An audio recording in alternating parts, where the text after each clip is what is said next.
Also, Necro, didn't you have the cards kind of organized in a way? Oh, yeah.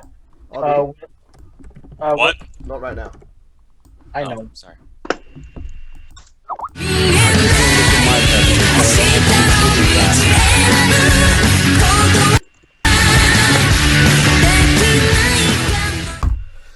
Hey, what's going on, guys? My name is Sean Arnold, and welcome to another episode of the weekly update show that is DEVBROS. Today we have a full house of cast and characters, so let's go around the room and just say who we are.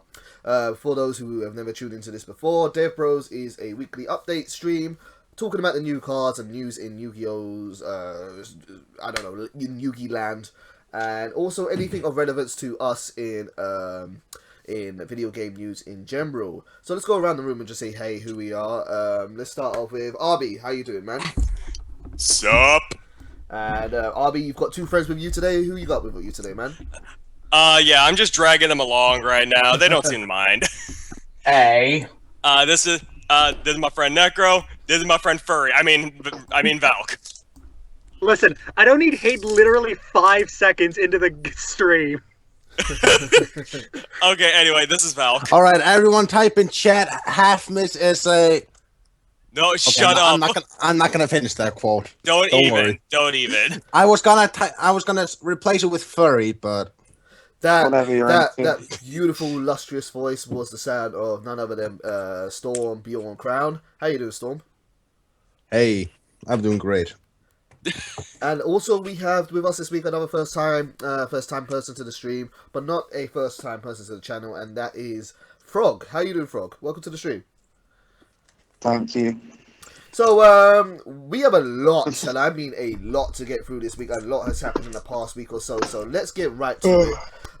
First of all, we'd like to start off with weekly updates. Just what you guys been up to in the past week or so. Anything worth sharing with the stream? Who wants to go first for that? And when you do, say your name. Dan. Anyway, why me first? All right, RB, off you go. There you go. Fine. Names RB or Dan, as everyone knows. Not me. Fucker. Thank You let me on. Oh my god, what the fuck?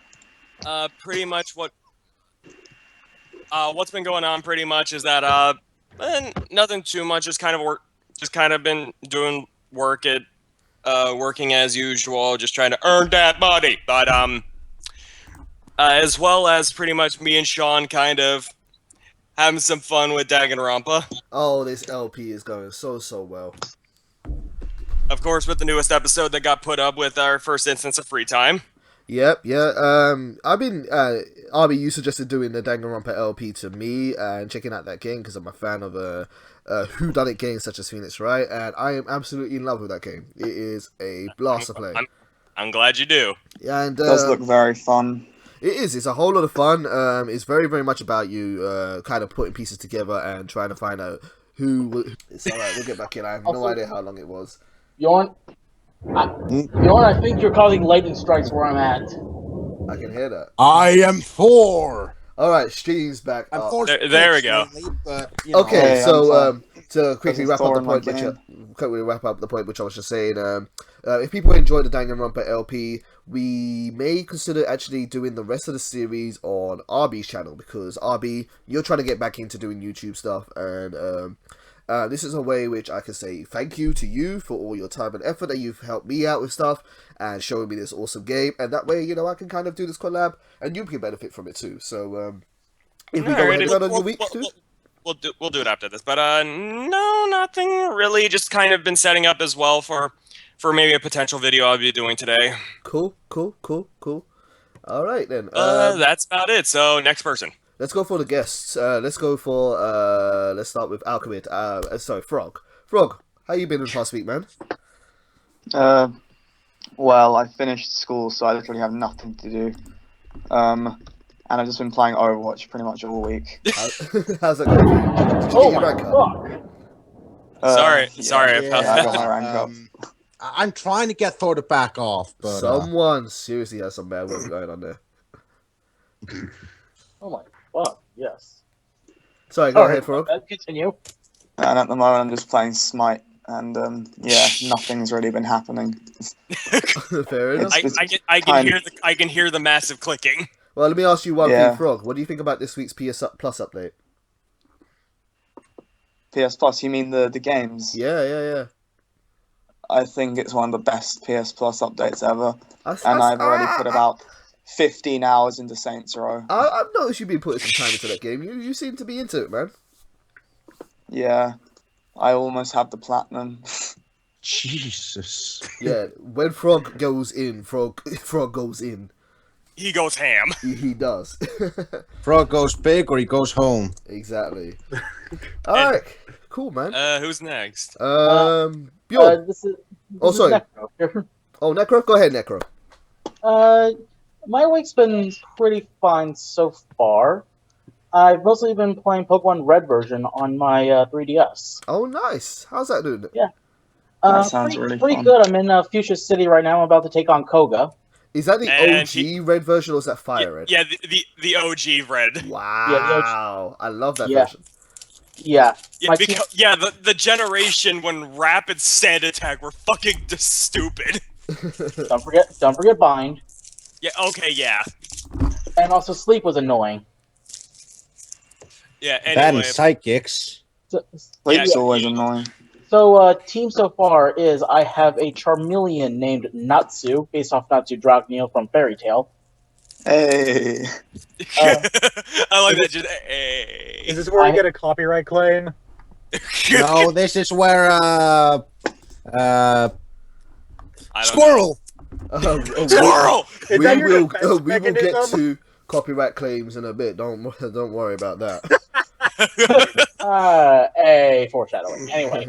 Anyway, like I think that's enough, Negro. We can discuss that later. But anyway, No. let's move on. Well, wait. Necro, you're a big Pokemon fan, and I hear, forgive me for saying this out loud, but you and RB, you might be doing some kind of Pokemon RP.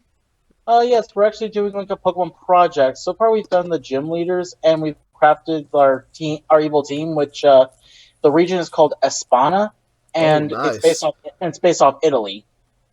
And what? literally, So is Sparta? Is that not Spain?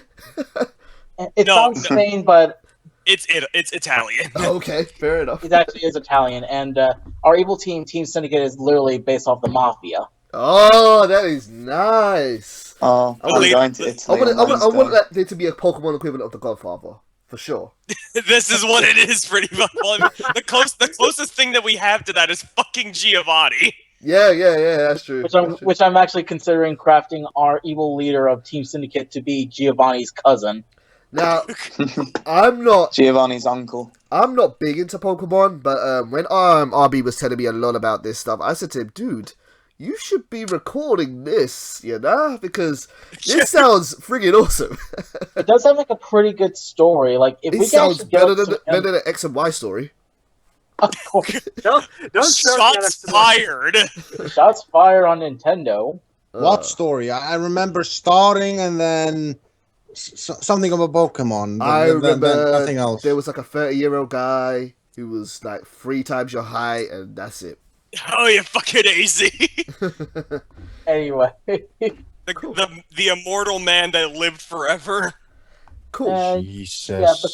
Besides working on this RP and playing Pokemon Red on my spare time, I've also been crafting teams on Pokemon Showdown for some potential in-game runs of my DS games. What is Showdown? Pokemon Showdown is actually a Pokemon simulator. Oh, is that like the PC simulator? It's basically It's actually free online. It's like an online website that you can go on, make your teams, and actually battle people over the internet. Oh yeah, Yeah. someone I used to collab with called Dayton. He used to do a lot of that stuff. it's a pretty cool site actually, and me and Dan have been using it for crafting the teams. For play testing the teams for the RP. Cool. Yeah. Cool. Speaking of Luckily- which, fuck your third gym, Necro. My third gym is a water gym. Anyway, we'll get to that. We'll get yeah. to it later. Like maybe we could talk about it off stream. Cool. Yeah. All right. So as well as Necro, we also have Valk. Hi there. Hey, how you Hello. doing, Valk, man? Yeah. Welcome to the stream. Hey. Okay. pretty much the last week has been just sitting at my computer and playing video games. Oh my That's god! right. How That's dare you! Living on the edge, bro. No, Living the life. We have the resident edgelord here. Okay, Living Just- like Just sitting in Clary. a dark room, just seeing like, I am the night. darkness, no parents. Anyway, so mostly other than just sitting at my computer playing video games, it's been a whole lot of. I've been doing some creative card stuff for Yu-Gi-Oh, Oh, which is basically just making cards. So I'm pretending to be Konami because I fucking hate Konami. Good logic. do you know? I'm glad you're not the only one. Hashtag fuck Konami. Oh, it's so okay. bittersweet. It's okay. They're better than ARG. Okay, yeah, true. Shots fired, and I approve it. I can't deny that. Other than that, it's basically just been me doing some creative cards and testing the occasional deck, which we will get to later, and I'm happy for. Nice. Jesus, the happiness. The happiness can rival Yoshi. You know what? The doctor said to go to the doctor said to come if it lasted for more than 4 hours, and it's been going on for like 3 days now. Shit, dude. Okay, move on to the next person. Goddamn. Which now we just have Sean. Is it? Or no, Bjorn. No, Bjorn. Yeah, Bjorn. Go for it. No, We'll save- no, we'll no, save Sean, Sean you can last. go first. No. I've got a lot to. Well, all right, fine. Pick someone. All right, so Sean! me in the last week, not a lot of things which I've been doing have pretty much been all related to the channel and collaborating with friends. The Danganronpa LP is something which we spoke about earlier. A whole lot of fun with that. Been playing a lot of Yu-Gi-Oh! In Legacy of the Duelist. I know people hate LOD, but whatever. I've been having a lot of fun learning. I've got 9 new decks. I said to myself, listen, I need to do whatever it takes to start getting good at this game again. And I have taken myself out of the comfort zone and started learning 9 new decks. Many of them of which was suggested by Revaz619. And Like one of them being Balan Boxer. that was actually a side thing. That was actually an extra one because someone contacted me through PSN and said, hey, do you have a Battling Boxer build? And I said, no, but let me have a look at them.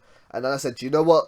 This is awesome. Let me get them out of the way before I get onto things like spoilers. I'm doing I'm doing Madolce. Madolce OTK is Yes, my man. That's one of the My ones I nigga. want to. I won't spoil any more than that, but yeah, that's been a lot of fun, just learning new strategies, and I'm hoping to maybe make them kind of relevant for the current environment by then going on to DevPro, but we'll see how that goes, how it fits with my time schedule. As well as didn't something happen to you yesterday? Oh my god, motherfuckers knocking down walls! Holy shit! Is this the hate in the world these days that they don't even like? When I was a kid, I used to egg people's houses, but nowadays people are knocking down motherfucking walls. No, it's like you told me, like I got in a call with Necro yesterday, and then you were calling me, and you was like thought you heard someone like taking out your trash or something, so you walked out, and there's just debris everywhere. Someone ran into your motherfucking wall with a car. Oh yeah. I literally just got back from the police station about an hour ago, and I'm so baffled by it because it isn't the first time it's happened. It actually is the second time it happened in about the last month. This is the second Yeah, time. I remember the first time, and I was like, "What?" Yeah, that's still how it was. Someone ran into your wall with a car. I looked outside, I saw half my wall down. I was like, "Oh, that's the thing." Couldn't lift it, so it's still there. And now, what the fuck? So that is random, just random as hell. Apparently, No, people hate on I walls. just imagine as you hear this, you walk outside, you look to your left. God fucking damn it! Not again. Oh, so yeah, Every time. every time. Stay away from my goddamn wall, you haters. But Anywho. that's Sounds that. like a Facebook post. You got some pretty persistent fans of your channel. That's that. Bjorn, go into what you've got to do because the rest of my week is a shout out to some other people. So I'll lead off from that. Bjorn, what'd you get up to, man? Yeah, my week has not quite been the best. Well, first of all, my grandmother's deadly ill. Oh man, I'm so sorry. I to hear just that. lost my Condolences. job. Oh shit. My girlfriend left me, Okay. and I'm running out of money. Damn. Yeah. Damn. Yeah, and I just went to visit my grandmother. She looks like a skeleton. Oh, yeah. As She has a watch, that she received for her birthday a few years ago. You know, it wasn't quite a nice fit. I swear, she can now almost just, with it being close, just pull it off her arm. Like, dude, my condolences go out to you and your family. As someone who also lost their grandmother about back in March, end of March, April, it's a tough time, man. And yeah, shout outs to she looks so fucking. She just looks so small. I just completely agree. Yeah, man. Nah, sorry to hear that. I hope things for the best for you, Bjorn. Absolutely, man. For anyone out there who's religious, just please keep your grandmother in your prayers, and literally all the best of your family. And dude, if you ever want to chat, just feel free to pop me a call. I'm always around. Yeah, well, you know, gotta keep the jokes running. Yeah. No? Yeah. Cool. Sometimes some of the best thing to do is just smile and kind of carry on. Just maybe not smile, but I will definitely tell a dirty joke. Oh, not about your grandma, I hope. Not about the grandma. Oh God, no! Oh God, motherfucker! Mention that in the same sentence. Anything, Sean. So, did you get anything else happen to you, man, or just stress, work? Well, now no work, but you know. Well, I'll tell you what. One of these shout-outs is going to go to our good friend and buddy, Ravad619, and I guess this could go also out to you, Bjorn, because you've been helping him a lot with this, and I wanted to make a special shout-out to Ravad619, because this dude is absolutely killing it with his Dark Souls 3 PvP videos right now. Yeah, he's working really hard. I'm so happy for him. Like, as a small YouTuber myself who saw him go from literally when he had 70 subs to where he is now, I'm so proud and happy for him. And the fact that not only is he making it big, but he's making it in a saturated community such as Dark Souls. That's so popular right now. And guys, I'm gonna tell you a little bit of secret. If you go to his channel, he has almost no troll comments on Dark Souls 3 videos. Not a single get good.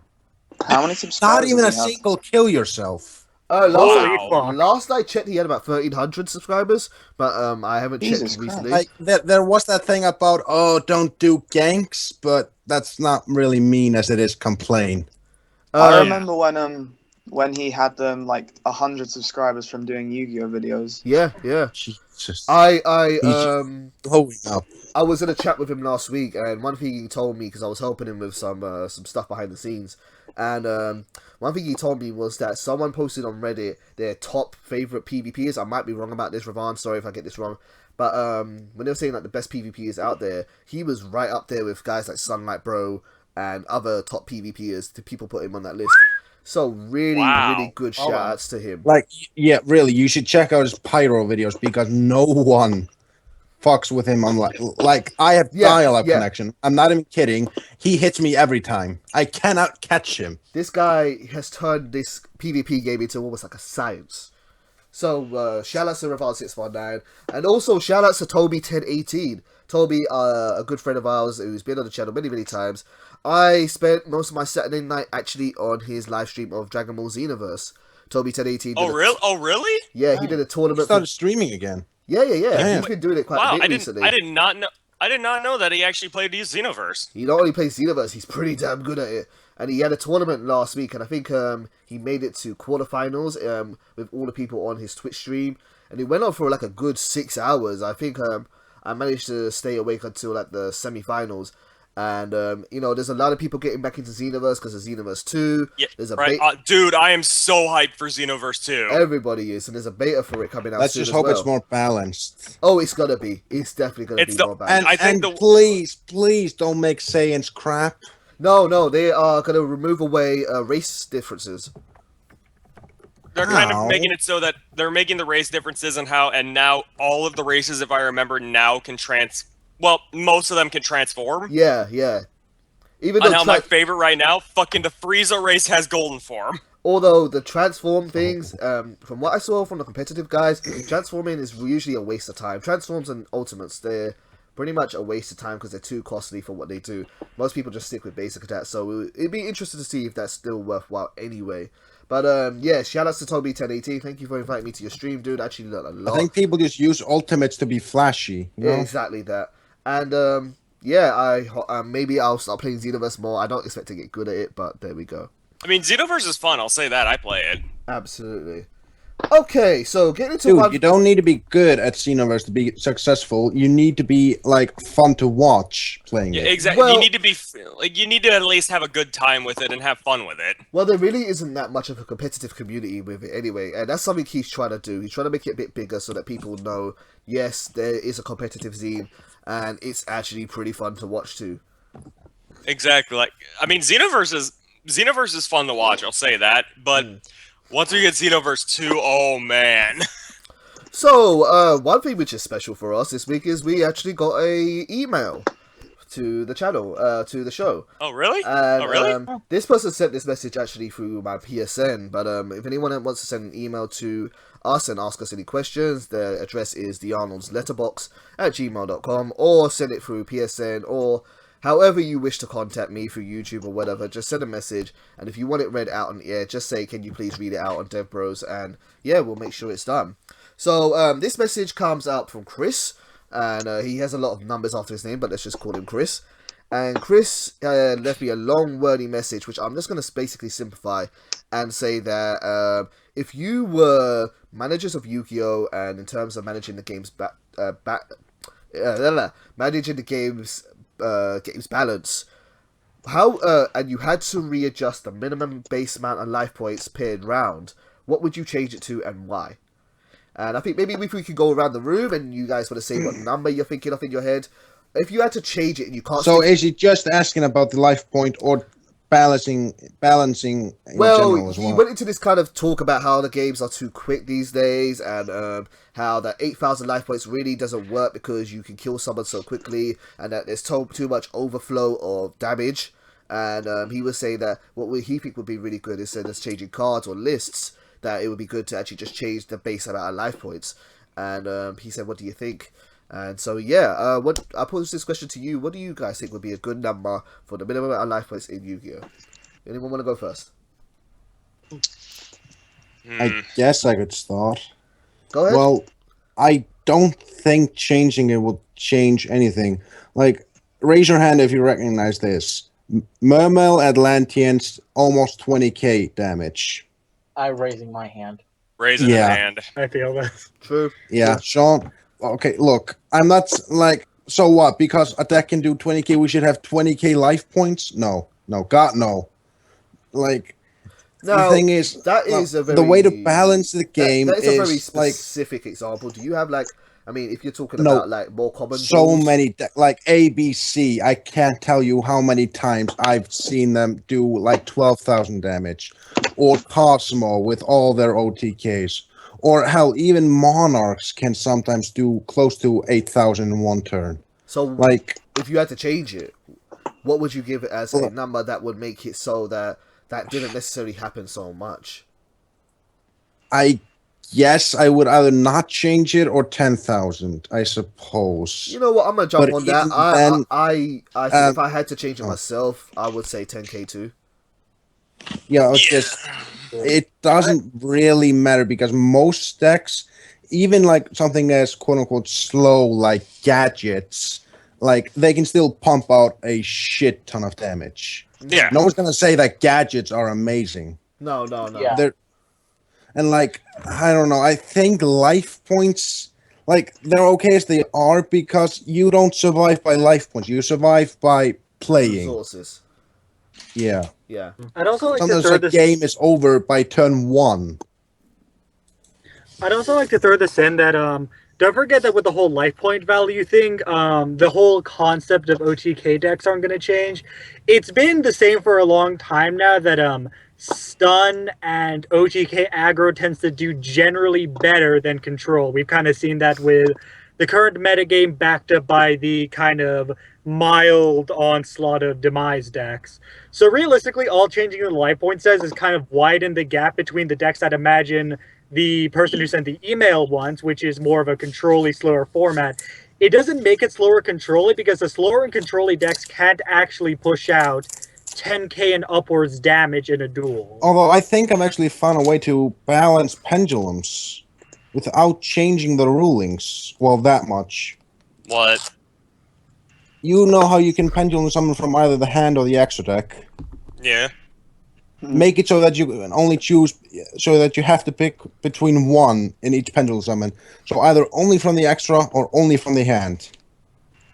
Now, yes, it doesn't change turn 1. That could work. But let's say turn 5, you have 2 cards in your hand, 2 cards in your extra deck. Similar cards, but they do different things. What do you think? Yeah. I think that could work. Yes, it still wouldn't change turn 1 pendulum summon, but it would still do something. Well, it will almost make like having your monsters in the extra deck almost a disadvantage because you got to wait to get them all in there, or would it? Or well, it be no, easy to it's have them more all in your like. hand? I was actually thinking more of like, do you like the monsters in your hand more or in the extra deck more? I was thinking that type of deal. Yeah, cool. So you couldn't summon 3 monsters from the hand, 2 from the extra. Cool. Like, that seems ridiculous. Does anybody else have... Oh, sorry, go ahead. No, I was just going to bounce off the pendulum idea real quick. I personally think that, like, it's not a bad idea, but before we did that, I'd probably like to see a couple of final hits to Draco Pals before you say anything definitively, since they seem to be the only meta pendulum deck we've had thus far. And yes, I know Metal Foe are doing things in the OCG, but the thing is, Metal Foe have Stein in the OCG. Magicians are decent, but realistically, Magicians lose a lot of power if you ban Kieran, which also hurts the Draco Pals, as well as and then Draco Pals, you probably also need to have a Sorcerer hit as well, but realistically... am I the only one that has never really had that much trouble with Kieran? Well, let me stop you guys right there. We're going to talk about upcoming changes to the ban list and what we may want to see now that Worlds is almost here. So that was actually a suggestion by Necro to do when we come to the news later on. So we're going to talk about that a little bit later on. But did anybody else have any kind of answer for Chris and the question that he had? Or... is that it, really? Look, I don't think it's going to change anything. Even if you put it at 15k. I'm sort of in the same camp as Bjorn, because I don't think that this would change really anything if you adjust your life points. Because, like, any deck can really OTK if you have the proper setup. Exactly. Cool. So, really, I would say the biggest thing, if you want to make this a more controlling format, would be to actually hit the more turbo decks. Cool. All right, well, thank you very much to Chris for sending us our very, very first message on DevBros. If anybody else wants to get in contact, again, their email is thearnoldslitterbox@gmail.com, or contact me. Actually, maybe we should make a new Gmail for, like, DevBros. If it gets big enough, then maybe we'll do that. And PSN and through YouTube, however it's most easiest for you guys. Alright, so let's get into this week's news. There is a lot of news to go through in regards to Yu-Gi-Oh! Let's change the picture there. I mean, yeah, we had Sean, the list that you sent us, the North American World Championship Qualifier results, it's wrong. Oh, is it now? Isn't that from Yu-Gi-Oh's Because, blog? like, let's say the spoilers, the winner of the championship, A, he wasn't in first place, and B, he was even playing the deck that the list was listing. You mean the one that was listed on... Oh, no, no, this was on July 10th, this one. This isn't the top 32. I think this is the seed. The one you're looking at is on the Yu-Gi-Oh! Blog Konami. That's the 32 seed, and that's who made it to day 2. Oh, okay. Yeah, but that's even not the result of the guy that won it. Yeah, but the guy that won it wasn't even playing the deck that is listed. Are you reading Performer Pals as number 1? Yeah, but yeah, like, that's the not guy that's not the person that won it. That's just the seeding of the matches. No, literally, the guy Eric Christensen was playing Domain Monarchs. I know, dude. Yeah, but on here it says that he's the list that you're reading is just the seeding of what they got in the tournament. So the first person to qualify was Harvey for day 2. If you're commenting on the deck he's playing, that was a typo by Konami of America. It's fixed on the actual first place page. He was playing Domain Narcs. I know what you're talking about. Yeah, okay. Okay.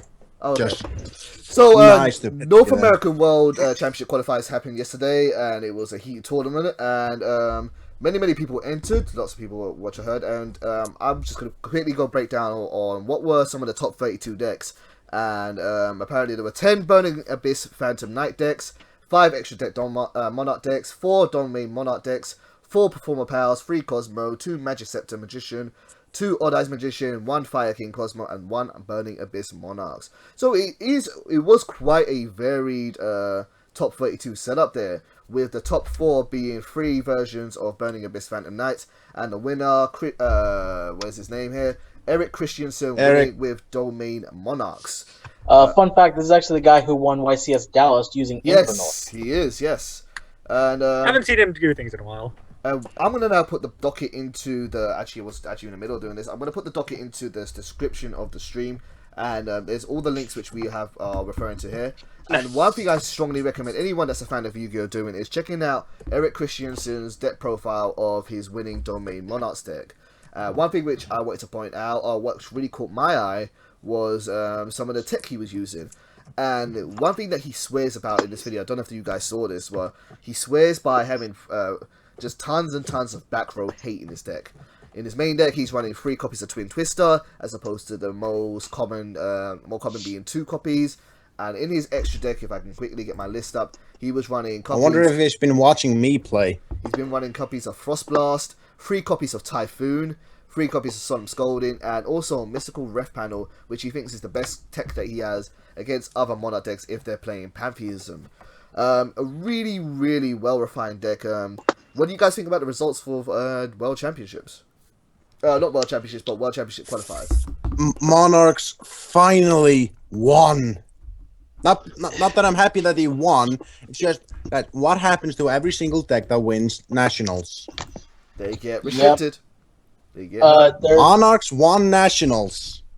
Do remember though, like last Worlds, the Teller Knights won, and the only hit they got was Rhoda.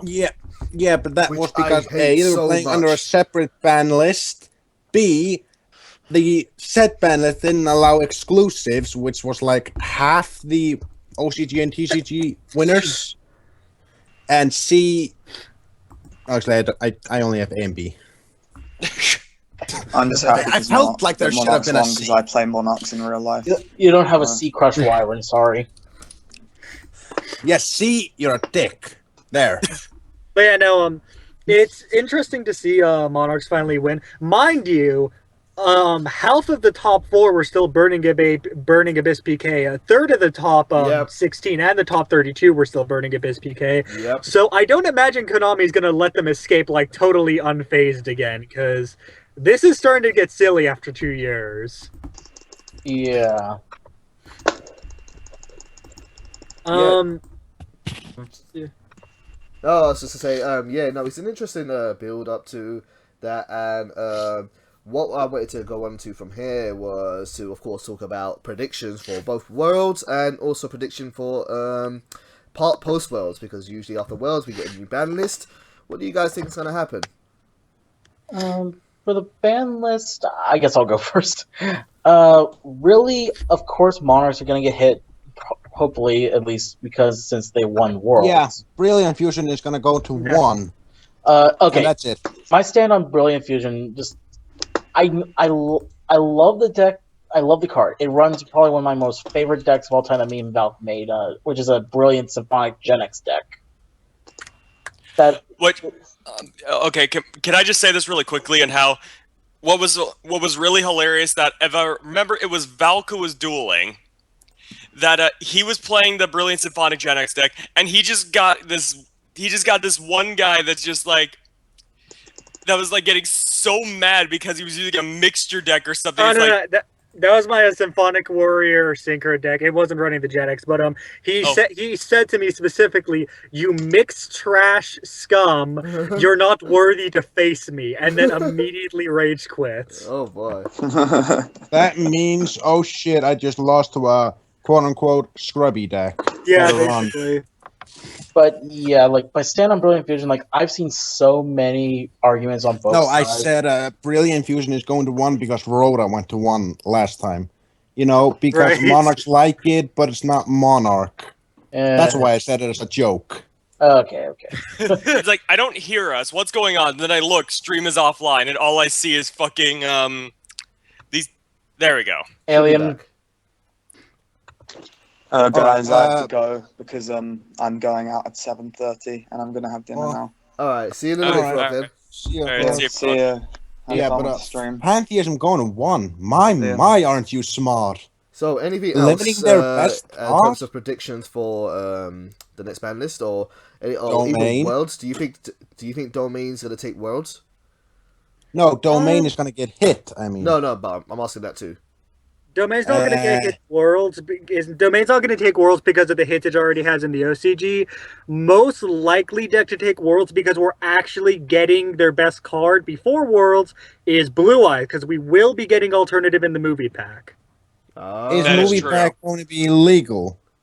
Yes. I thought that was just the Dragon structure deck. No, because of the pack being put out before Worlds, it will be legal. Well, we're gonna talk about that structure deck. Dude, guys, a moment of silence because Blue Eyes might be winning worlds. I would love it. Guys, like a card that was made in what was it, like 2002 is going to win worlds. And then Blue Eyes gets restricted to 1. Yeah, You know Oh, what? okay. You know what? Seto Kaiba became the king of duelists, and that's all that matters. fuck you guys. Who's down the king of duelists, bitch? Look at us money! Suck it, Yogi. Yeah, Blue Eyes to 1. Shit! Wait a minute, I'm the creator of these cards. I'll just go to Pegasus and make him change the rules. Get spot all the Blue Eyes. Cool. Get your logic straight. So, moving on from world's predictions and so on from that, something else that got revealed at Nationals was a new archetype, and that is the Subterra archetype. It's literally Ghost Tricks 2.0. Sean, I'm sorry to cut you off on this one, but I am so proud of what I did because of these Subterrors. He actually you already- translated. Because Oh, I took the blurry screenshots from the live stream and translated them word for word. Wow. Before they were even like fully, like the image was fully put up, he actually got it word for word. Well, I'll tell you what, Let me Necro, guess, seeing as you translated it, dude, why don't you break it down? What 2 cards got revealed for Subterra? Sure, why not? Okay. Oh, were you the guy that contacted YGO organization? No, he didn't. He did it from blurry images. I did it from blurry images on the live stream. No, I mean, did you then contact them with the information? No. Oh, come on. You could have rubbed it in their faces. That would How have last could time I you fucking scrub? The that would last have been time amazing. The last time I saw anybody try to rub something in YGORG's faces, they got like half the card text wrong. It was actually really sad. Oh, really? Okay.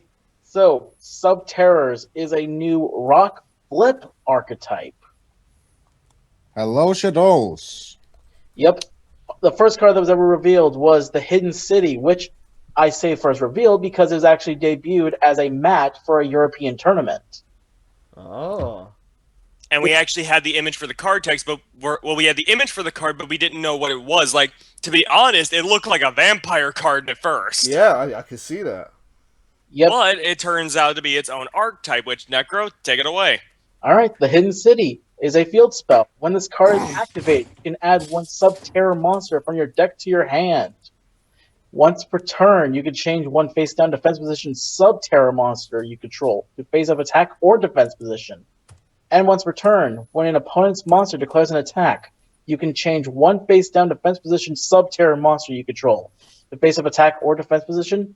Then you can negate the attack. You can only activate the Hidden City once per turn. Because the reason you can only activate 1 per turn, because if you could activate more, you could just keep activating them multiple times and keep searching your deck for Subterra monsters. Yep. Yeah, same clause as Oracle of Zephyro. Yeah.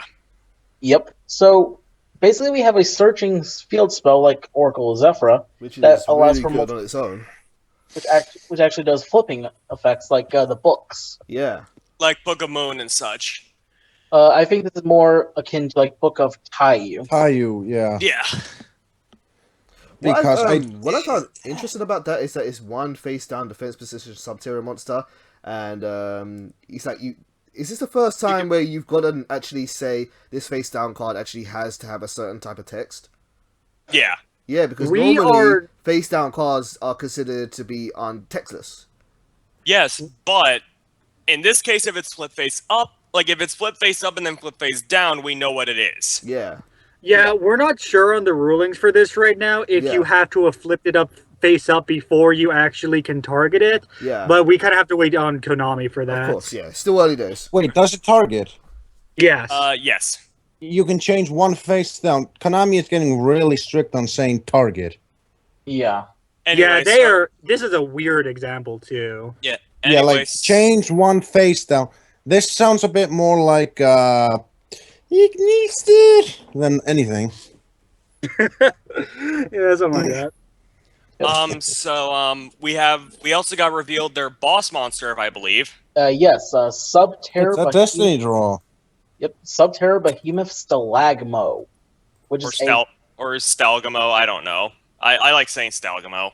So wait. It's a TCG, which is Europe and America, right? Uh-huh.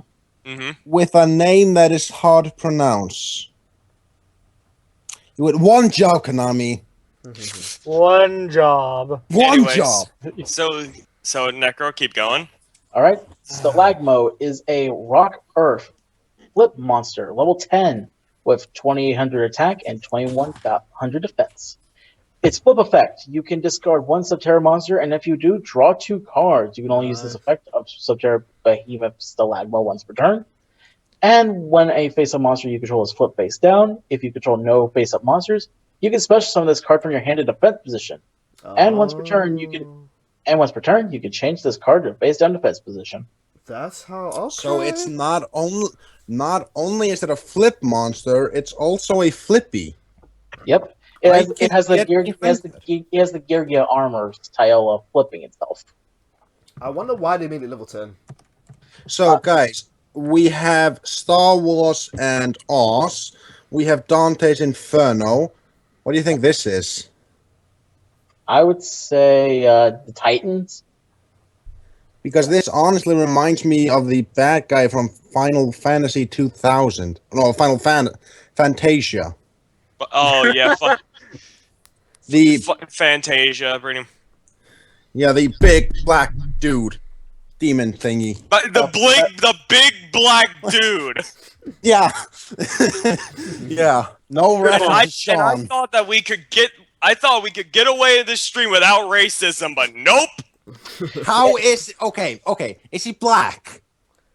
Is that brown. Is that his defining feature? It's more like a brown. Is he black? Is that his defining feature? He is black. Is he big? Yes. Does he speak with a manly voice?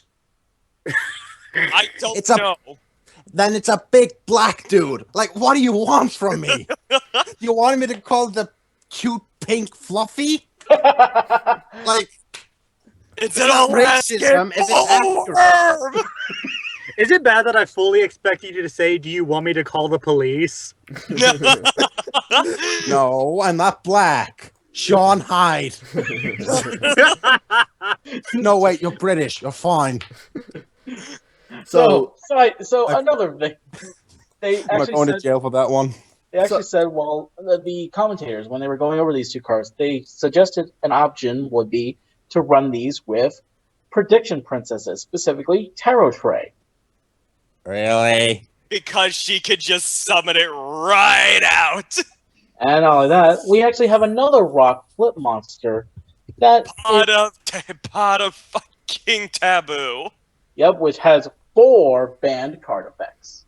Well, no, 3. There are actually 3 banned card effects in the 4 in the TCG. OCG. No. 3 in the OCG too, because they have Feather Duster. I really just want to see Guardian Speaks become popular again. It was never popular, but actually, I would like to see it become popular for once. Sean, it won't happen, okay? I know it won't, but I can hope. Like, it's a flippy monster, okay? That and Dust Spirit. I would love to see those two cards actually become playable. Dark Dust Spirit is at least usable. Yeah. The flippy... At least that saw some play. Yeah. Like, if you pull off, like, Guardian Sphinx, I will just let you win. Because obviously I've been doing something. No, if you pull... You got it. You did it. No, if you pull... No. What's worse? What's better if you pull out Exode? Yeah. No. I can actually do. I can one up you. Ultimate Moth. Rather ultimate. Perfectly ultimate. Perfectly ultimate Great Moth. That's possible. That is possible with stun. No, this is the thing. You want to know something interesting that I found a ruling on with a Cocoon of Evolution, but you activate Armored Glass, which then negates it. It doesn't know what turn the cycle is on, and you contribute it to summon a perfectly ultimate Great Moth first turn. Dan? What the fuck is that I am ruling? now in a very happy place. Shut up while I just enjoy the moment. Shut up, boy. So, moving on okay. to the next topic on the list is something a little bit more sad. But over the past week or so, we saw the cease and desist orders being sent out to both Dueling Network and Yu-Gi-Oh! Pro. Now, I already made a video on this, Hey Have You Heard, so people can really go see that if they want to see my full views on that. But I want to hear what you guys think. What do you guys feel once you heard Dueling Network and both Yu-Gi-Oh! Pro had been taken down? Well, this is the thing. Yu-Gi-Oh! Pro has not actually been taken down. Only the download link for it has. Because this is the thing. People, once they've downloaded the game, they cannot... NAS cannot touch it. Once it's on your computer, they can't obviously do something like that unless you're PS4 players and PT. But so this is the thing on how no matter what they do, people are still able to play Yu-Gi-Oh! Pro and DEVBROS as long as they have downloaded it. So pretty much, we're still good. So that's true. But what was your reaction when you first heard it? I was really sad because I actually had some good memories with DEVBROS because, like, hell, I used to play DN because a lot of my friends, like, that's how I met a lot of my friends, to be honest, on there. Like, hell, that's how I met these two fuckboys here. Thanks for the compliment. Okay, if I may put in my 2 cents on this. Hey, go for it. Okay, here's the first thing.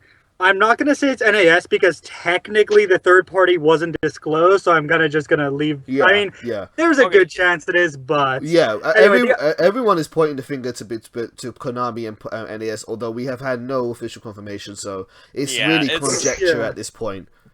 But it's very likely it could be, that's all. I don't think it's Konami. Because... It's not Konami. They specifically said that that has nothing to do with Konami. It was a third party. Yeah. No, carry on. But like... Sorry, carry on, Falk.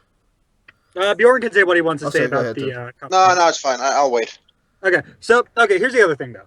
And I'm not trying to say this to speak badly of Konami, because in the end, they're a company.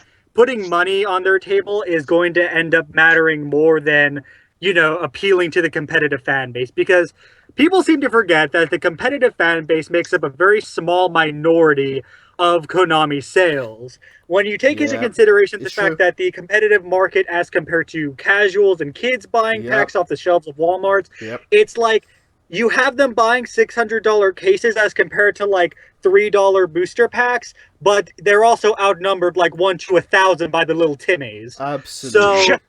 So you have that as a factor. You have the secondary, you have the secondary market as a factor. You have the fact that a lot of people who play competitively on DN also didn't buy cards in real life. And you start to bunch all that together and you kind of realize, even if the third party closes this down and people are saying like, oh, it's going to be, big hit to Konami sales and oh, it's going to be like, this and that is going to kill Yu-Gi-Oh! It's really not. I mean, this last national should at least speak to an extent for that, right? Like 2,300 people turn out, largest nationals in America I think we've ever had is what they said. That probably has something to do with, you being able to buy a nationals ready deck for about $50. I mean, that also has to do with it, but if you look at the last few years, it actually has been steadily growing regardless. Yep. So this, realistically, as much as I think all of us hate it, this doesn't actually like kill Konami sales or anything like that, like some people are over dramatizing. Yeah, I think Yeah. people definitely do have to realize that the Konami, they still follow typical business practices, and a typical business practice is to understand that as your market gets older, they gain more responsibilities, and therefore their money has to go elsewhere. So they really need to focus on attracting newer customers, younger customers as much as possible, as opposed to appeasing the hardcore older generations of players that typically may not want to invest as much, or may be unable to invest as much as, say, the power of begging your dad to buy you new packs of cards. Also, I just wanted to say really quickly, what's up, A Killer? Oh yeah. He's in it. Yeah. Hey, AK, how you doing, man? All right. Well, guys, I'm gonna BRB really quickly. You could just keep discussing. Cool. All right. But anyone else have any thoughts on DM being taken down at all? I mean, Really sad, because I mean, who doesn't remember those old DN troll videos? Like, Gamer, or for you know, example. yeah, or you know, MST does negate, you know, in jest. Yeah. Or you know, I actually did face one of those guys at one point. Yeah. Like, it was the most hilarious thing ever. I faced some hilarious stuff on DN as well. Like, And I can actually top that. I actually faced one of those idiots on DEVBROS.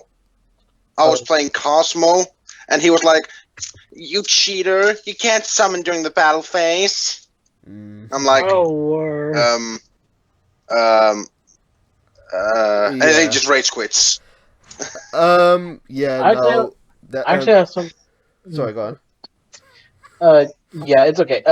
I have some really good moments as well from DN because, to be fair, like DN was actually one of the things that actually got me back into Yu-Gi-Oh. Ever since I saw a guy at my school playing on it on a computer in the library, and that combined with the first book of the 5D's manga, that actually got me back into the game after so many years. So, I can completely mirror that. I was not a rich kid when I was younger. I did not have a lot of money to spend on things like card games, and but only because I had those simulators to play that I really was able to actually get into the game, and it's what actually helped me actually gain interest into it. One thing which I feel really bad about isn't necessarily about the consumer's point of view, but necessarily the people who've been running these servers, running these simulators for us. Could you imagine how Blockbuster Soldier must be feeling? Yeah. Yeah, I feel bad for BLS. Jesus. I really feel bad for those people. I used to work with, but I used to help out the guys that ran Yu-Gi-Oh! Virtual Desktop, if anyone knows what that is. yes. And I used to, YVD used to be so awesome back in the day, and I used to help them out with testing new stuff every now and then, doing the updates and whatnot. And I just only had a taste of it, but the amount of work which went into providing these services for people is absolutely immense, particularly for someone who typically doesn't really make any money whatsoever off of doing so. And I just feel really bad for those types of people, and I really hope that whatever becomes of this, that they find a way to land on their feet and still kind of continue their passions for supporting the community. Yeah, and could you imagine a 5 years of your dream job just being shut down in a matter of hours? Yeah, it sucks. Just Jesus. Actually, it's close to 6 years. Like I know one of the admins that knows Black Luster. Yeah, he is literally in depression right about now. And he does not talk to anyone. And I think what you said there, Bjorn, you described it as a job. That's what it is. It's a full-time job. It's a kid. You gotta put in all those hours to make sure it continues. Look, as much as we bitched about, let's say, the lack of admins and all of that. Yeah. We still stuck to it because, well, guess what? We love that, or pay for a pack that could only give you, MSTs. Or play Yu-Gi-Oh! Online and only have 8 joules a day and then pay to recharge your batteries.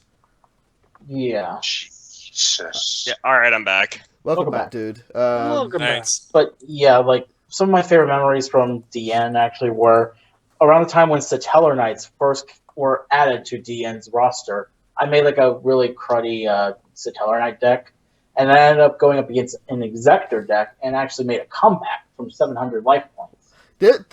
I have moments like that too. There's some really, really great moments, and just those kind of memories are really fun. Such as when I also trolled a Gamer Girl, for example, like how she was basically like, I'm pretty sure you guys know who Gamer Girl is. She like always would make like dual requests like bad decks only, and whenever you try to use a deck and you were getting an edge on her, she would just complain and whine about it. I don't, but yeah, go on. Oh, speaking of those types of decks, who else remembers? No extra deck, no synchro, no XYZ, no Monarch, no Exodia, no fun. Yeah, okay, GG. Yeah, Like this is the thing that was fun, that was hilarious, is that like Necro, what you were saying is that like pretty much no good decks, and she was using Infernoids. Yeah, and the fun fact is that in the duel that I was facing her with, she was using Infernoids. I was using a crappy Destiny board deck. And I summoned Injection Fairy Lily, Nice. and she complained about it, saying that any deck that can OTK is a good deck. I'm just like, Lily is not an OTK card, and she was like, yes, it is. I miss Lily. Here's the funny thing. A video got posted on that same day. Azure Eyes, aka Slaydra, and his video on the Infernoid OTK. Yeah, like that video, like, and Necro Dueling were both on the exact same day. Yeah, so I basically was just like, okay, by the way, this is him because this is me, and I'm the person who told you that Infernoids can OTK, and I decided to troll her even further by just searching out all the pieces of Destiny 4 for my deck. In one turn, I'm just like, screw you, I win. That's your logic. And she just rage quit on me. Good. Anyway. AK in the chat says, never played on DN, but you've seen how it's affected the community. It's hard to know something you love is gone, and it's like losing your own child. Well said, AK. Yeah. Look, it was the way to play online without having to, play against a smelly player. That and RIP Macintosh players, because that's the only thing they had, I think. Yeah, but there's like 10 of them. Yeah, Like, I don't. It's still more than none. Yeah. So shout out to the one dude. Yeah. Rip 10 Macintosh players. Cool. You will not be missed. This is why you should be using Windows. Burn. So the light now is moving on to Konami and what kind of official products they're bringing. Of course, we still are eagerly awaiting the release of their Yu-Gi-Oh! PC game later on this year. But what did come out not too long ago was a Yu-Gi-Oh! Duel Monsters Saikyo card battle, as well as some new gameplay videos. For those who don't know, Saikyo Card Battle, or Strongest Card Battle, is a free-to-play game released on the 3DS in Japan, and you can just download it, and it follows the speed format of dueling, where you only have 4,000 life points, and you can only have 3 monsters and a 20-card deck. And it seems to be received really, really well. I linked the video in the description, and you guys can go check that out at your own leisure. But what I really like about it is that it completely uses 3D models for every single character, which is a first in Yu-Gi-Oh! I believe. And it looks like a lot of fun. I wish I could try it out, but of course I don't have the means to do so. But anyone got any thoughts on that game? I think I will wait on. No. Sorry, Bjorn. You can go. Yeah, I was just gonna say, yeah, I think I'll just stick to DevPro. Because I think I will wait for them to release an actual Yu-Gi-Oh! Game, not dual monsters with 3 cards in hand and a 20-card deck. Yes, that is absolutely going to teach me how to play. Well, the thing is, I mean, those are like dual terminal duels. Yeah, I don't feel like I feel like having more options isn't necessarily a bad thing, because not everyone has the time to sit at a match and play, say, for 45 minutes in a game, and that doesn't necessarily appeal to a lot of people. Some people, they just want to 45 minutes. Yeah, some games. Have you played DevPro? And some people Dude, you can barely get 5 minutes. Those rage quits though. But Yeah. No, I mean, like, Exactly. even in matches, it's all OTKs. It's like it's like 5 minutes per game. okay, but Okay, DEVBRO I is not an officially licensed product. So for those I who try- want to I've play been- officially licensed games, that having a speedier way to play maybe like a really good option for those particularly who are new to the game and don't necessarily want to jump into the deep end that is DEVBRO. So I'm not too against kind of using the speed format. It may not necessarily work for me or you say any of us in this room, but for those who just enjoy playing Yu-Gi-Oh games, I think it's a good idea for them. I mean, like, I will say the fun. Like, I'll definitely try it out. I mean, I'm not gonna really have like any expectations for it just because I want to have a clear mind for it. Yeah. Because I mean, I've never seen anything for it. I don't really want to just so I can get a fresh mind. And I think like with Pokemon, pretty much. Yeah. I'm not going to be like with Pokemon Sun and Moon. I'm not going to be biased with it. I was saying like, oh man, this is gonna be so great or it's gonna be so bad. I'm just gonna let the game I'm just gonna let the game say it for me. Yeah, and a lot of video games these days, they are kind of adopting this format of giving yourself a gaming experience which is short but very, very repetitive in a very, very quick manner that you can kind of play on the go, especially in a mobile market like Japan, because they don't really play on consoles there anymore. Or... Speaking of Go, no, I'm just kidding. We'll get that later. I think the other thing to keep in mind is, and I'm going to reiterate this again, that Konami's main market has been and still is like the little Timmies, the children. Yep. So, speed duels tend to be more child friendly anyway, with like the watered down play style of them. So, I mean, for what it is, it's pretty good. It's obviously not like a DN or DEVBRO replacement or a YGO replacement, but it's good for what it is. I will say though, those 3D models look so beautiful. Yo, man, that Jerry Beans, man. No, stop. Jerry Beans, man. Jerry Beans, man. Now, this is the thing that you need to know. Pretty much, Sean's baby here is Jerry Beansman. And he's there in full 3D, so I wouldn't mind seeing that. But yeah, I think it's a cool option, and it's free. It's completely free to play, which is to see any kind of support for the 3DS is incredible because it's practically a dead platform. Right. I mean, Excuse me? The 3DS. I mean, It is the to be biggest totally- mobile market out there outside of phones. In the West, it's a dead platform. Besides Monster Hunter. besides, Pokemon. Oh Pokemon. yeah, Pokemon too, I guess. But that's it. The biggest Nintendo license for mobile games out there. Not since You know. last week. But we'll get into that a little bit later on. Next thing, did anyone else have anything to say on the Sakio card battle? Nah. no, not really. Cool. All right. I think we said all we had to say. So next is Rise of the True Dragon structure deck. There are a couple of editors for this deck. Some definite new changes. Bjorn, you know what these are? Oh, like the name changes. Yeah, not name changes and some of the text changes. Do you know what they are? It's mainly just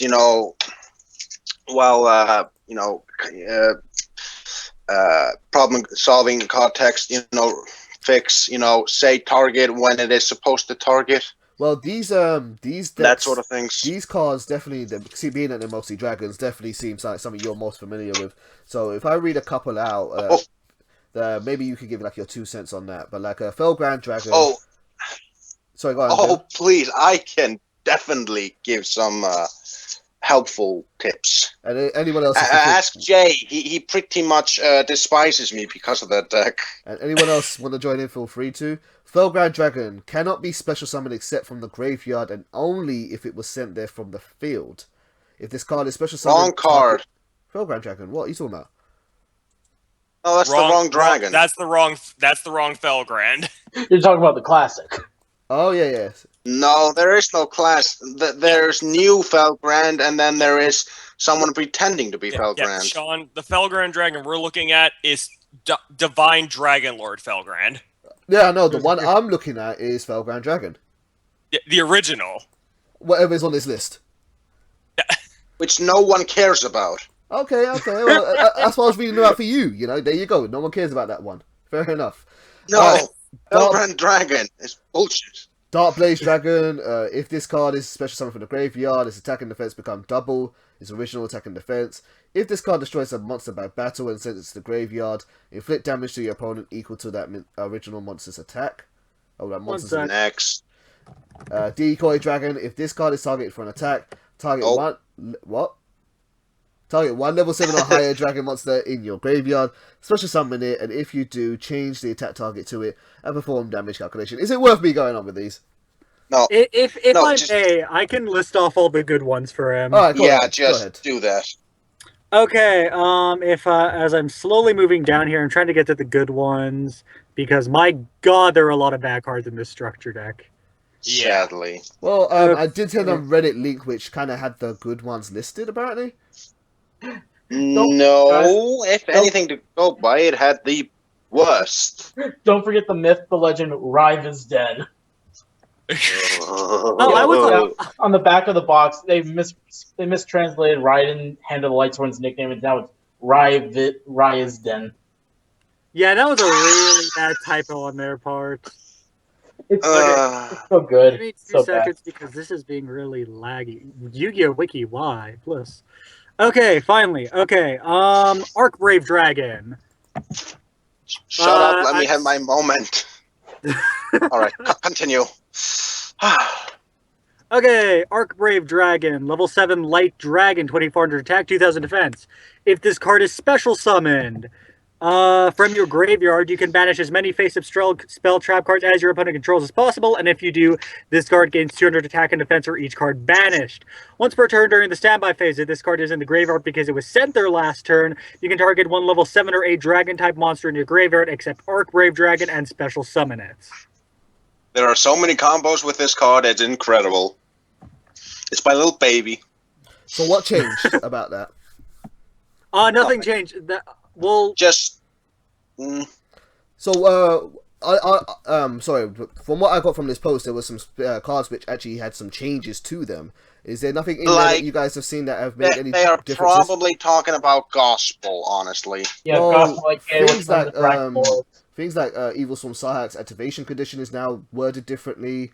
The end phases of some Lightstorm monsters all say once per turn.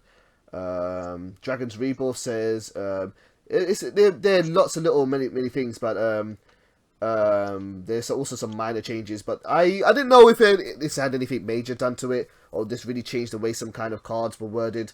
But according to this thread, there was some systematic PSCT changes, and I guess there's nothing really worth going onto there.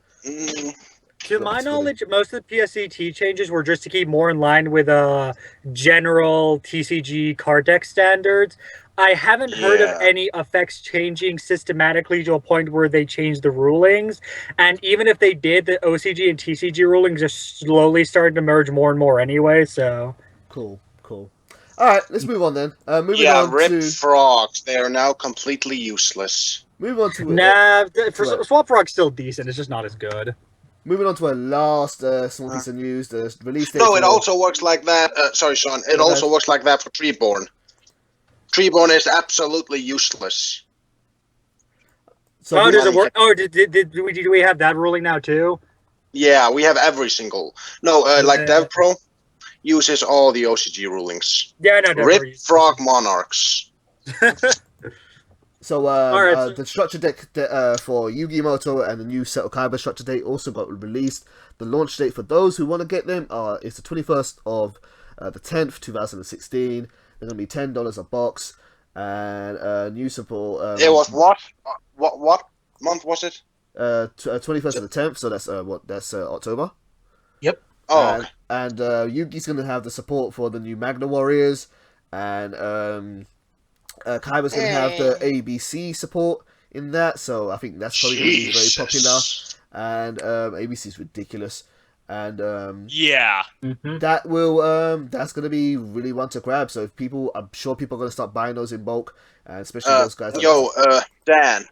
Yeah. Can I talk to your 12-year-old self, just for a bit? Okay. Dude, unions are good. And I'm not trolling you. Like, I swear. Your 12-year-old self is in the past where unions sucked. That was the entire joke. I'm sorry. Tell me something I don't know. Yeah. My word. I mean, to be fair, Machine and Gear Frame was kind of okay. Not really.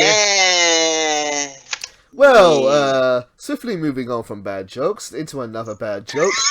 Let's go for the intervening video game news. I only had a couple of things to add here, but the first of all was the CSGO controversy.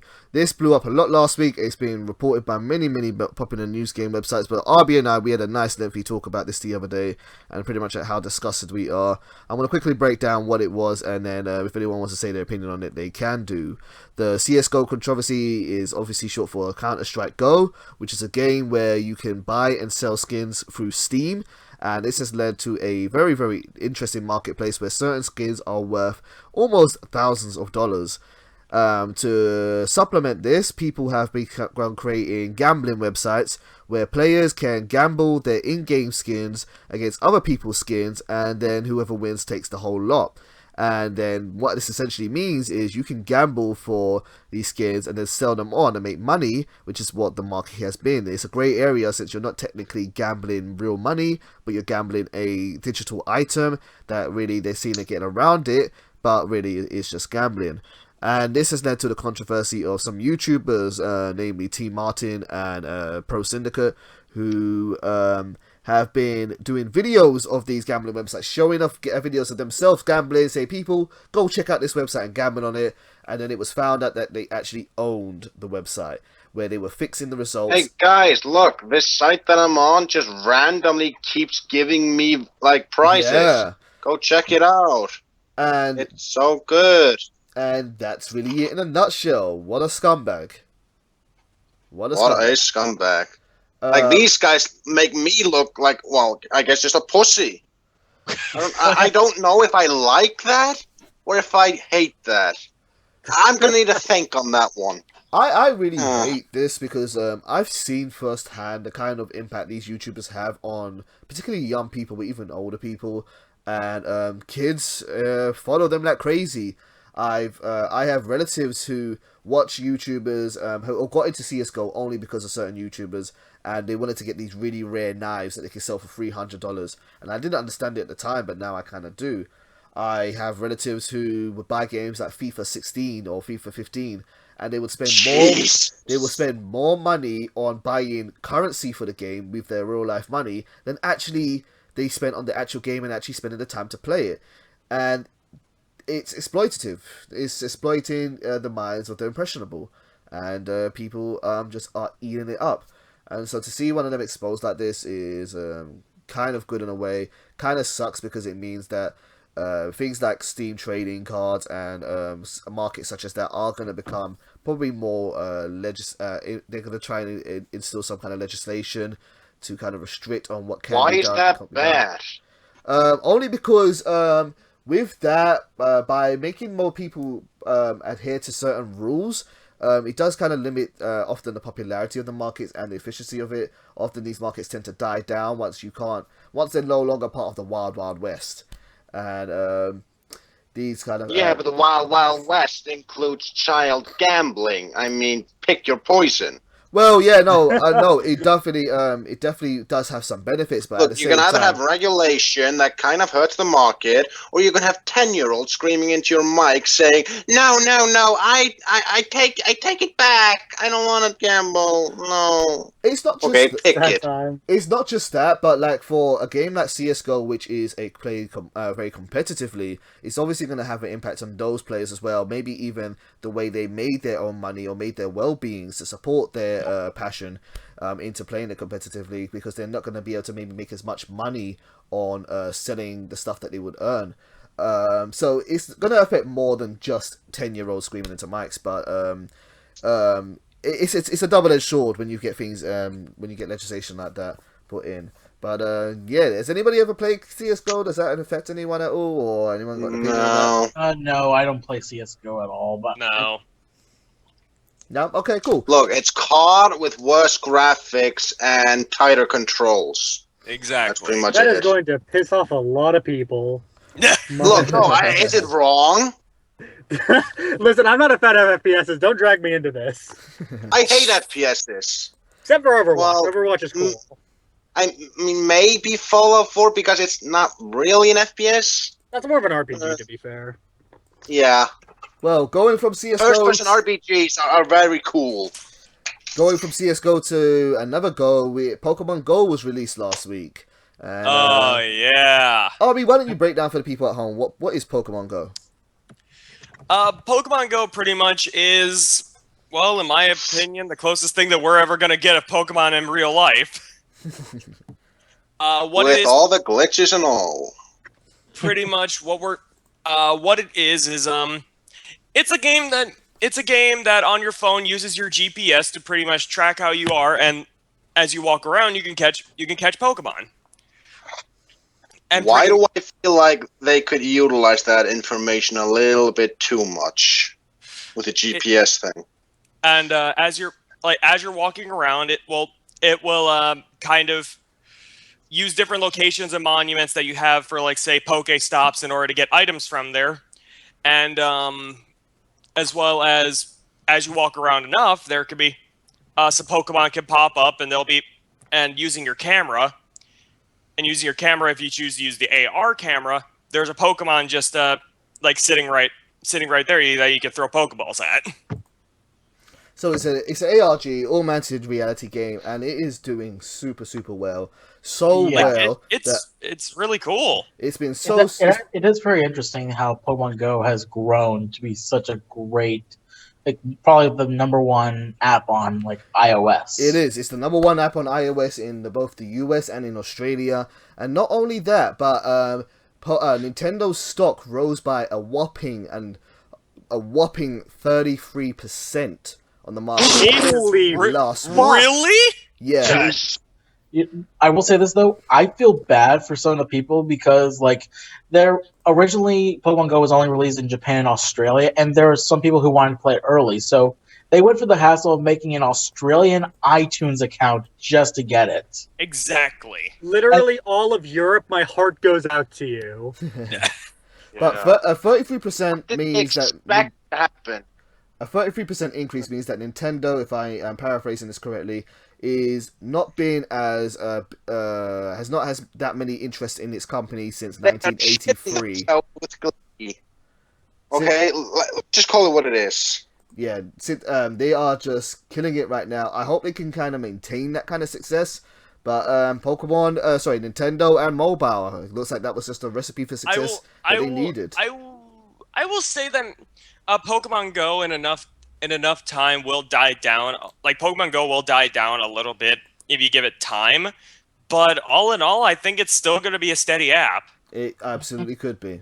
I mean, hey, they've only gotten the first generation right now. They can still keep expanding for new generations. Yeah, they can release update after update for each generation to come. Like, I went to the mall recently with some friends of mine, and my Go responded, and I actually found, like, an Execute just chilling out inside the mall. That's awesome. No, one of the best things that I found is, like, oh yeah, there's also this cool glitch where it's something where it's like you have to choose your starter, but if you walk... No, that's an Easter egg. That's an Easter egg. That's actually intended. Oh, it's actually like, an Easter egg. Where what happens is that when you load up Pokemon Go, there will be the 3 starters that pop up around you, being Charmander, Bulbasaur, and Squirtle. But if you walk far enough to have the Pokemon respawn 4 times, a 4th Pokemon will appear. Which is Pikachu, let me guess. Yep. Yep, it's still a Pokemon Yellow, presumably. I think if I remember, is that the only... Like, I feel like that's the only chance that you can ever catch a Pikachu, if I remember, because, like, I've been walking around, like, a lot of different areas, and a Pikachu has never popped up. I'm not sure, but it might be right now. I will say this. Last night, I was walking around for 2 hours playing Pokemon Go, and in this time... Wait, are you telling me that there's a game that makes geeks walk around it's like, that's the good thing, is that it also gets you pretty good exercise. I was actually laughing.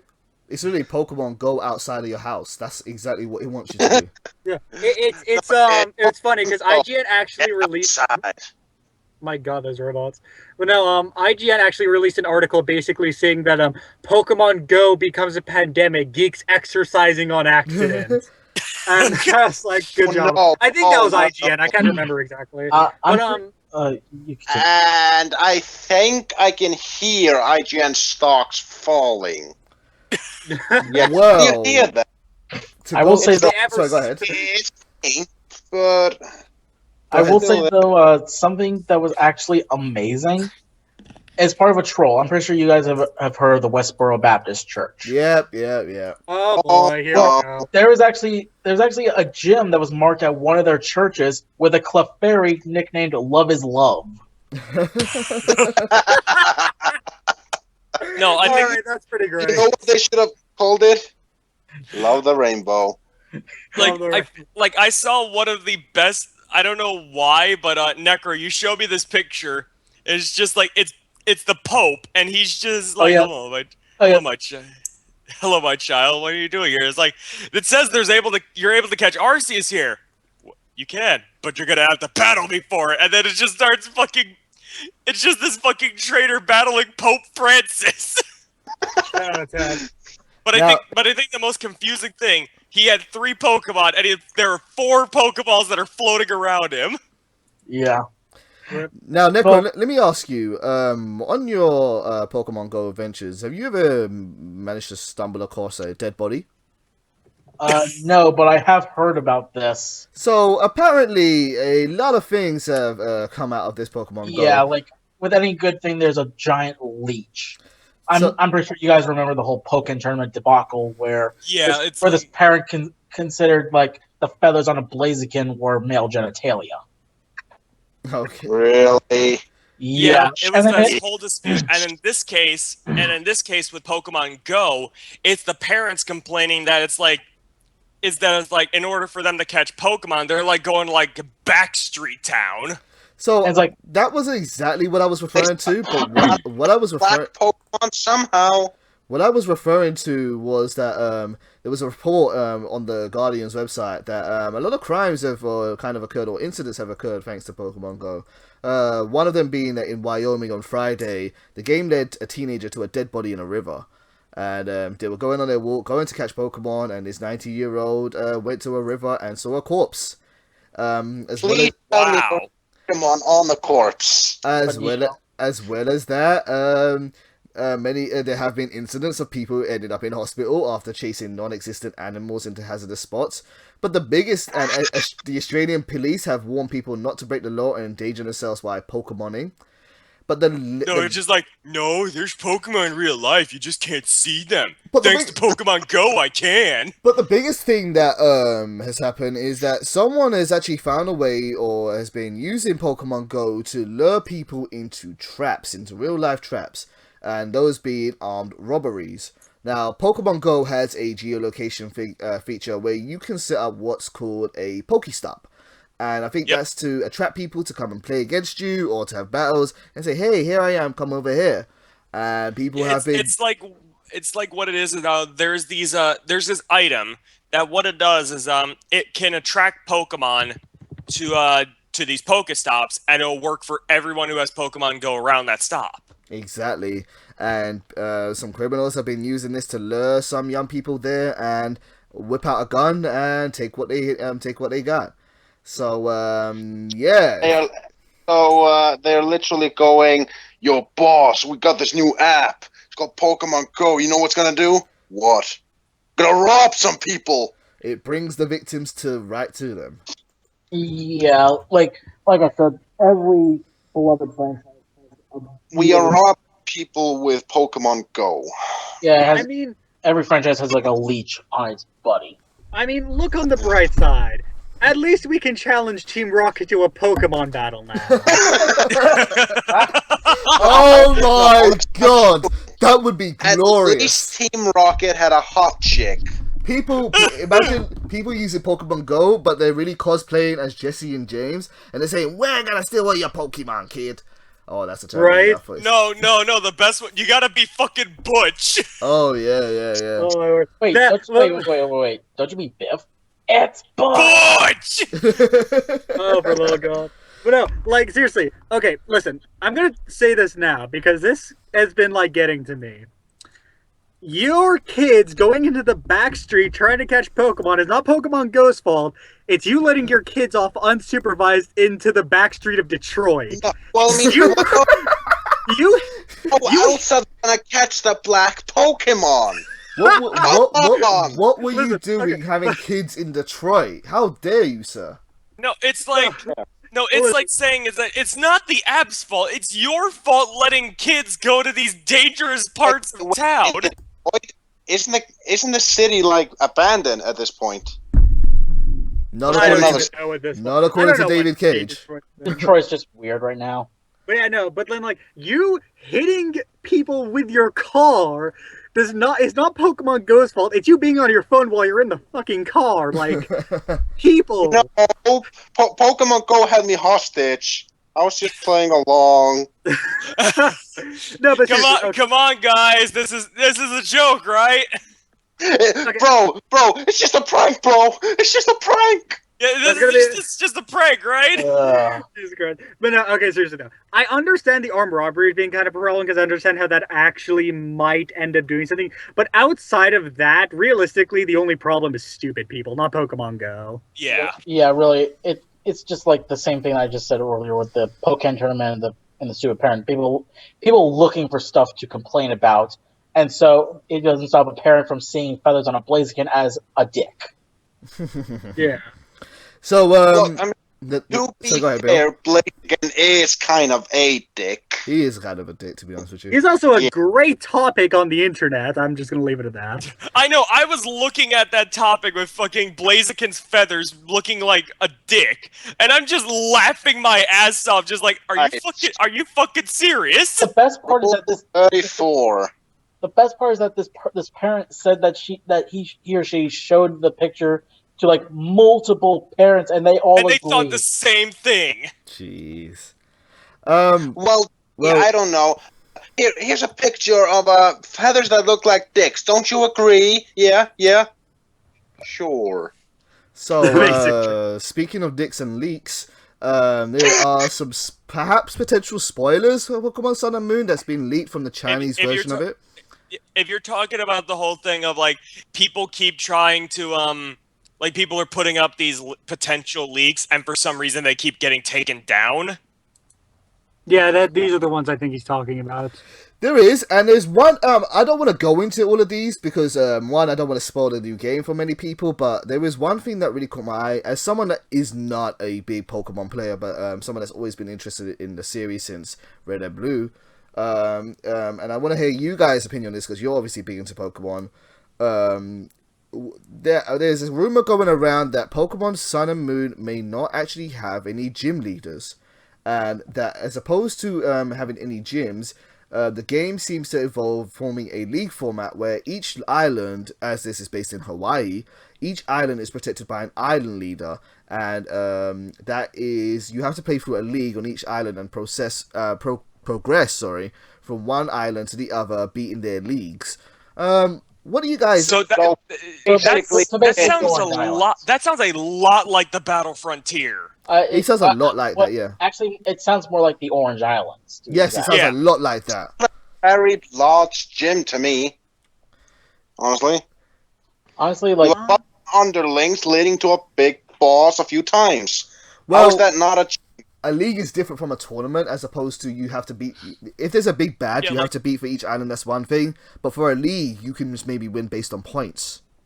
Exactly. On how many people you beat. The whole thing on how Pokken Tournament is a big example of that. On how, for the so-called story mode, in order to get through the game, you had to go through these different leagues, and you would start at the lowest rank, and what you would do is go through battles. And you would go against opponents of a certain rank, and depending on how many you beat, you'll rise in rank. In order to get into the tournament, you would have to reach the top 8. And once you reach the top 8 and win that tournament, you can then face the you can then face the leader of that league, and then when you beat them, you're able to progress on to the next league. Yep. Look, you still face the Elite Four.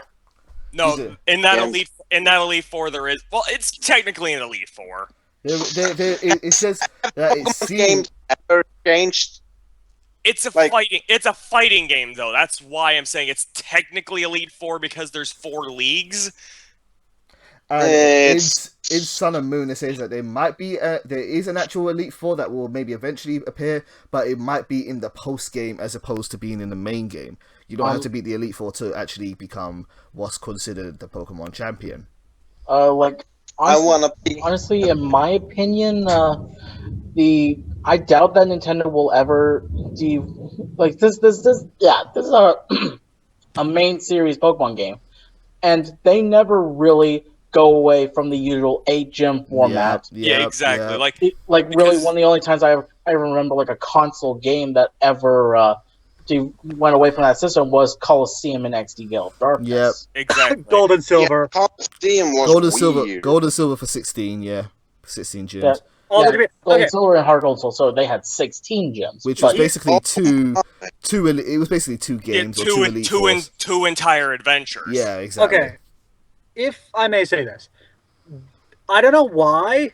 This may be because I've been in the Pokemon fandom for a really long time now, but Sun and Moon is giving me that vibe that it's going to be another one of those innovative generations, right? And it seems to be a pattern, and I kind of noticed this now that we're getting here, that if you look at the games, right, first gen came out, that was the sort of Pokemon. You have second gen, which was a continuation and was vastly the same, minus some changes. Yep. Emerald was kind of the first really innovative generation with abilities.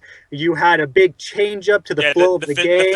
The physical special split. Yeah, the physical split. Okay, no, Sinnoh, though, didn't, try new things. It was more of a transitional phase again.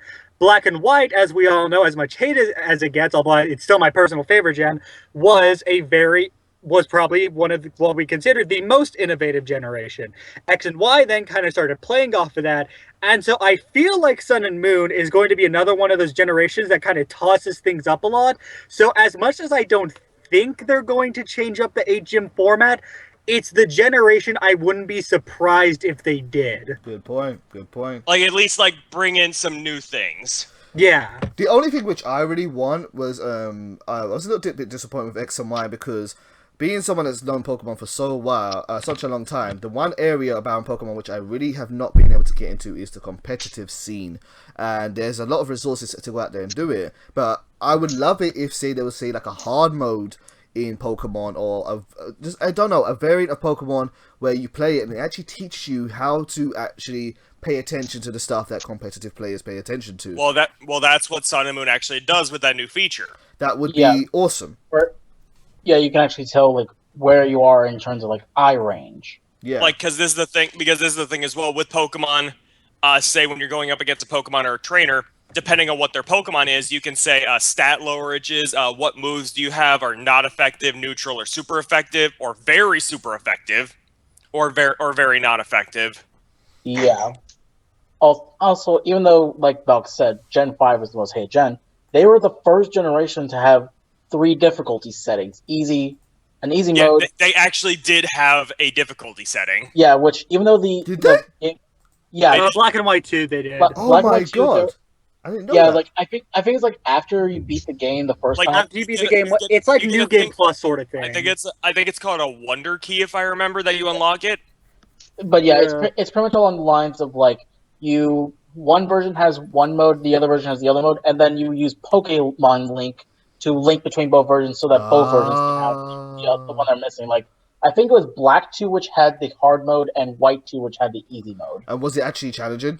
Hard mode? Well, the hard mode was actually hard mode is actually challenging. If I remember, the Pokemon were tougher, and if I remember, the teams were actually competitive. I need to play Black 2. Black 2 and White 2, they were actually pretty cool. Yeah, definitely. All the gyms in Elite Four and the Champion, they all got buffed by the challenge mode. That's what it's called. For example, first gym leader Charon had on his original team Patrat and Lillipup, but on challenge mode had Patrat, Pidove, and Lillipup. Added another Pokemon and their levels were increased. Yeah, from levels 11 and 13 to 12 and 14. Cool. Well, all right, that's really, really cool. So Pokemon Sun and Moon, lots and lots of interesting stuff going around that. Pokemon Go killing it right now. You got the interest for more casual players, and hopefully we see more things for the competitive players to be supported for this game.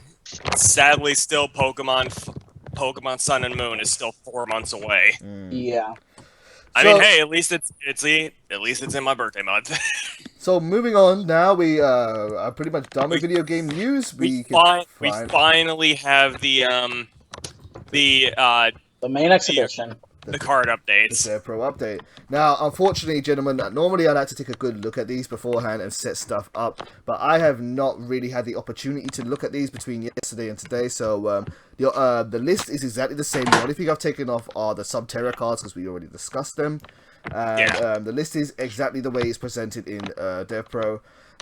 So we could just go around the room and take turns in introducing them. What we typically like to do is just focus on the real big main appeals there. If there's anything which is really not worth talking about, then we can just skip over it. And we can just skip them.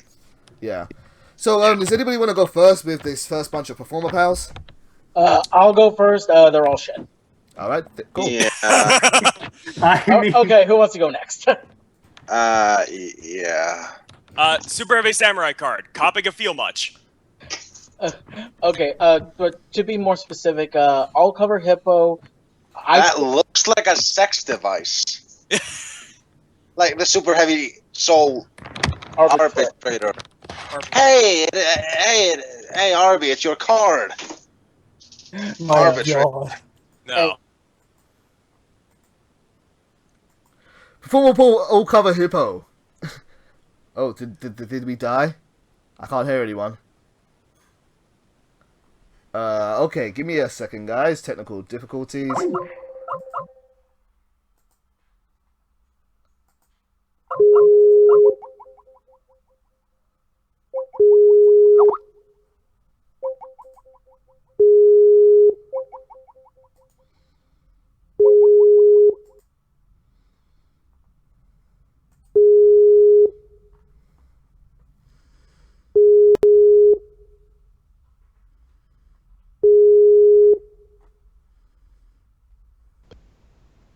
Okay, that was weird. Who's alive? The bad joke was too strong.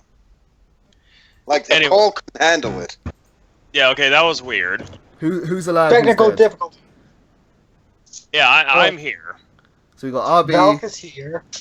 Yeah, we got RB, we got Valk, we got Bjorn, and we got Sean. All we got left is Necro.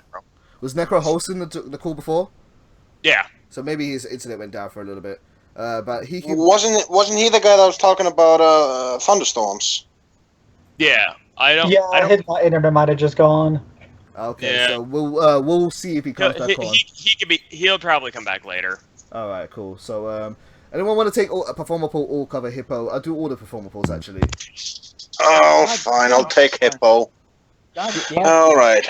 Performer Pool. Oh, Necro's back. Necro's back. Okay. I'll send him a call. I'll send him a call. All right. Performer Pool. I'll cover Hippo. Monster effect beast level 3 800 both ways. When this card is normal summoned, you can special summon one Performer Pool monster from your hand, but its effects are negated till the end of this turn. Once per turn, you can change all monsters you control to defense position. That's literally what it does. Well, I mean, there's only one problem with this card. It would be okay if it wasn't in the same archetype that's focused on, pendulum summoning. Yeah, some of the Performer Pals with normal summons, they work. But there are others, like this piece of shit. Ugh. Necro, you're fading away.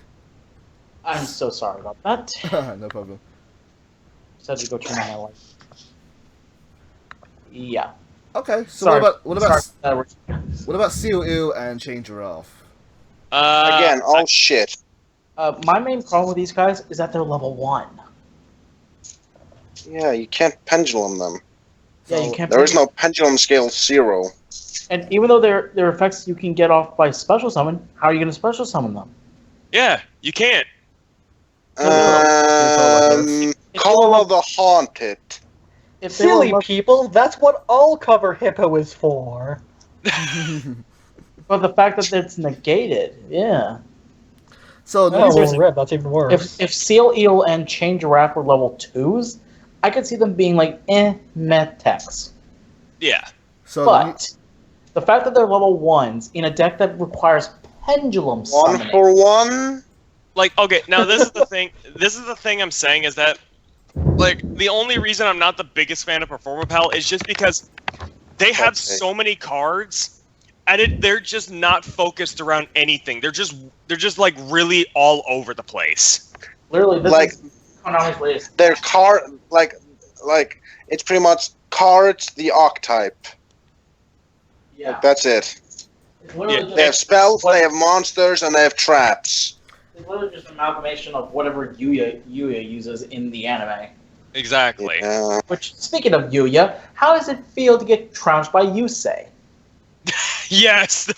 How does it feel to be trounced by a Yusei wannabe? This is a way funny, too optimistic. You mean the because voice of actor?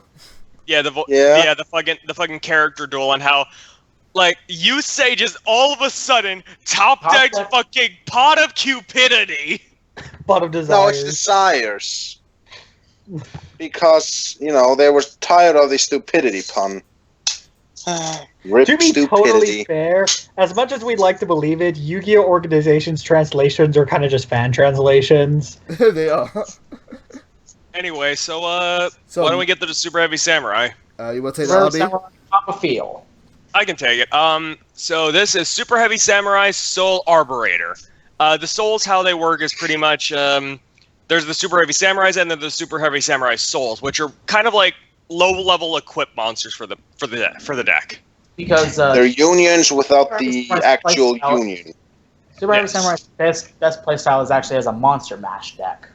Because all of them revolve around pretty much having no spell or trap cards in the deck, so you just have all monsters, and you can get all of their effects off. It's around the character Gongenzaka and his steadfast dueling. Which is no back row. Yeah, and like, honestly, as much as a, you know, like, obviously disadvantaged duelist as he is and kind of silly, I've always kind of liked the guy. He's a big brute with a heart of gold. I mean, what's not to like? Anyways. Super Heavy Samurais are actually pretty cool in general. Yeah. Like, they're a fun deck because they can attack in defense position. Yeah. Except that instead of this monster that if I remember, it was I don't remember. No, I'm trying to remember what his name was. It was a fucking. It was a No. It was a monster that could attack in defense. Oh no! Let me. You mean the fusion hero monster? No, not him. It was Total Defense Shogun. Yeah. He was the first monster that could ever attack in defense, but sadly, he applied his attack for damage calc. Whereas the Super Heavy Samurais, they apply their defense for damage calc. I wonder if Super Heavy Samurai is like a love letter, or rather an apology note to Great Shogun Shion. Anyway, Arborator, what he does is that you could target one Super Heavy Samurai monster you control, equip this card from your hand or side of the field, and while he's equipped, monsters your opponent control can only attack him, the equipped monster. And then when this card is equipped to a monster by this card effect, you contribute the equipped monster to special summon a Super Heavy Samurai directly from your deck. Yeah, I'd run one or two. I'd say maybe two, to be honest, because this is actually a decent monster. Because say you can equip this to fucking a Susanoo, the level 10 synchro, which because Super Heavy Samurai is actually a synchro deck. Yeah. And Super Heavy Samurai Warlord Susanoo has a whopping 3,800 defense. Cool. Quasar be like, and this is the thing that if you have no spell or trap cards in your graveyard, you can target a spell or trap card in your opponent's graveyard, and you set it to your field. And you can use it whenever you want, and when you use it, it gets banished when it leaves the field. Yeah, so you can steal someone's rights. That card came out last. Yeah, that card came out. Was that last week's update? No, that's an old card, isn't it? That's an old card. We got a super heavy samurai last week as well. No, that was once per turn during other player's turn. You can pop a spell card and burn it for 500. But it's interesting to see them getting more support. So cool for super heavy. Anyway, Necro, I want you to take the new Cardians. Yeah, because Cardians, they're actually one of my favorite archetypes lately. They were used by Chojiro in the Synchro. Yeah, well, I mean, hey, he's fucking Chojiro right now. Of course he loves them. Oh yeah, for those of you on stream who don't actually know what we're talking about, Necro's current Skype picture is a picture of Chojiro just smiling into the distance. Yeah. That's a smile? I thought that was a rape face. Literally, anyone who doesn't know, Chojiro is pretty much the hype man, the entertainer. What he does... He's Yuya in bad guy form. No, he's not a bad... Well, he was bad guy, and then he turned good guy. Yeah. Anti-hero then. That's the only reason anybody managed to bear through the Synchro arc of Arc V. Because Chojiro is fucking hilarious. Yeah, and because you have a random guy in a bathrobe that literally has a deck that top decks cards and screams "Enjoy!" Please! I totally don't live with my mother! He's in basically most Yu-Gi-Oh players. Anyway, so Necro... Dude, what the hell? That's not true. That's only like 98%. So Necro, take it away, because these Cardians are actually interesting because of their effects. Okay, so first off, the Cardians themselves, up to this point, they were basically like you had a level 1, a level 8, a level 11, and a level 12 that you can special summon in like a chain sequence, and then you had upgraded forms of them, but you had to specifically tribute that level of monster. These, you could just specifically tribute any Cardian. Except himself. Yeah, except themselves. First off, we have Cardian Hagi ni Inoshishi. Which, yeah, they all have convoluted names to them, but that's the whole charm with them. They're pretty much the Japanese folding walls, if I remember. Oh god! But they're more so based on Japanese Hanafuda cards. Yeah. Which are. Fun fact, actually, Nintendo used to produce these Hanafuda cards before they started making video games. To those that don't know what Hanafuda cards are, they are... Necro looks it up. As we Google it inconspicuously. Okay, so basically... I don't need the full story, just a quick sum up. Basically, I believe they're just like Japanese playing cards. Yeah. Okay. That's enough. Just, are they pictures to trade with your friends?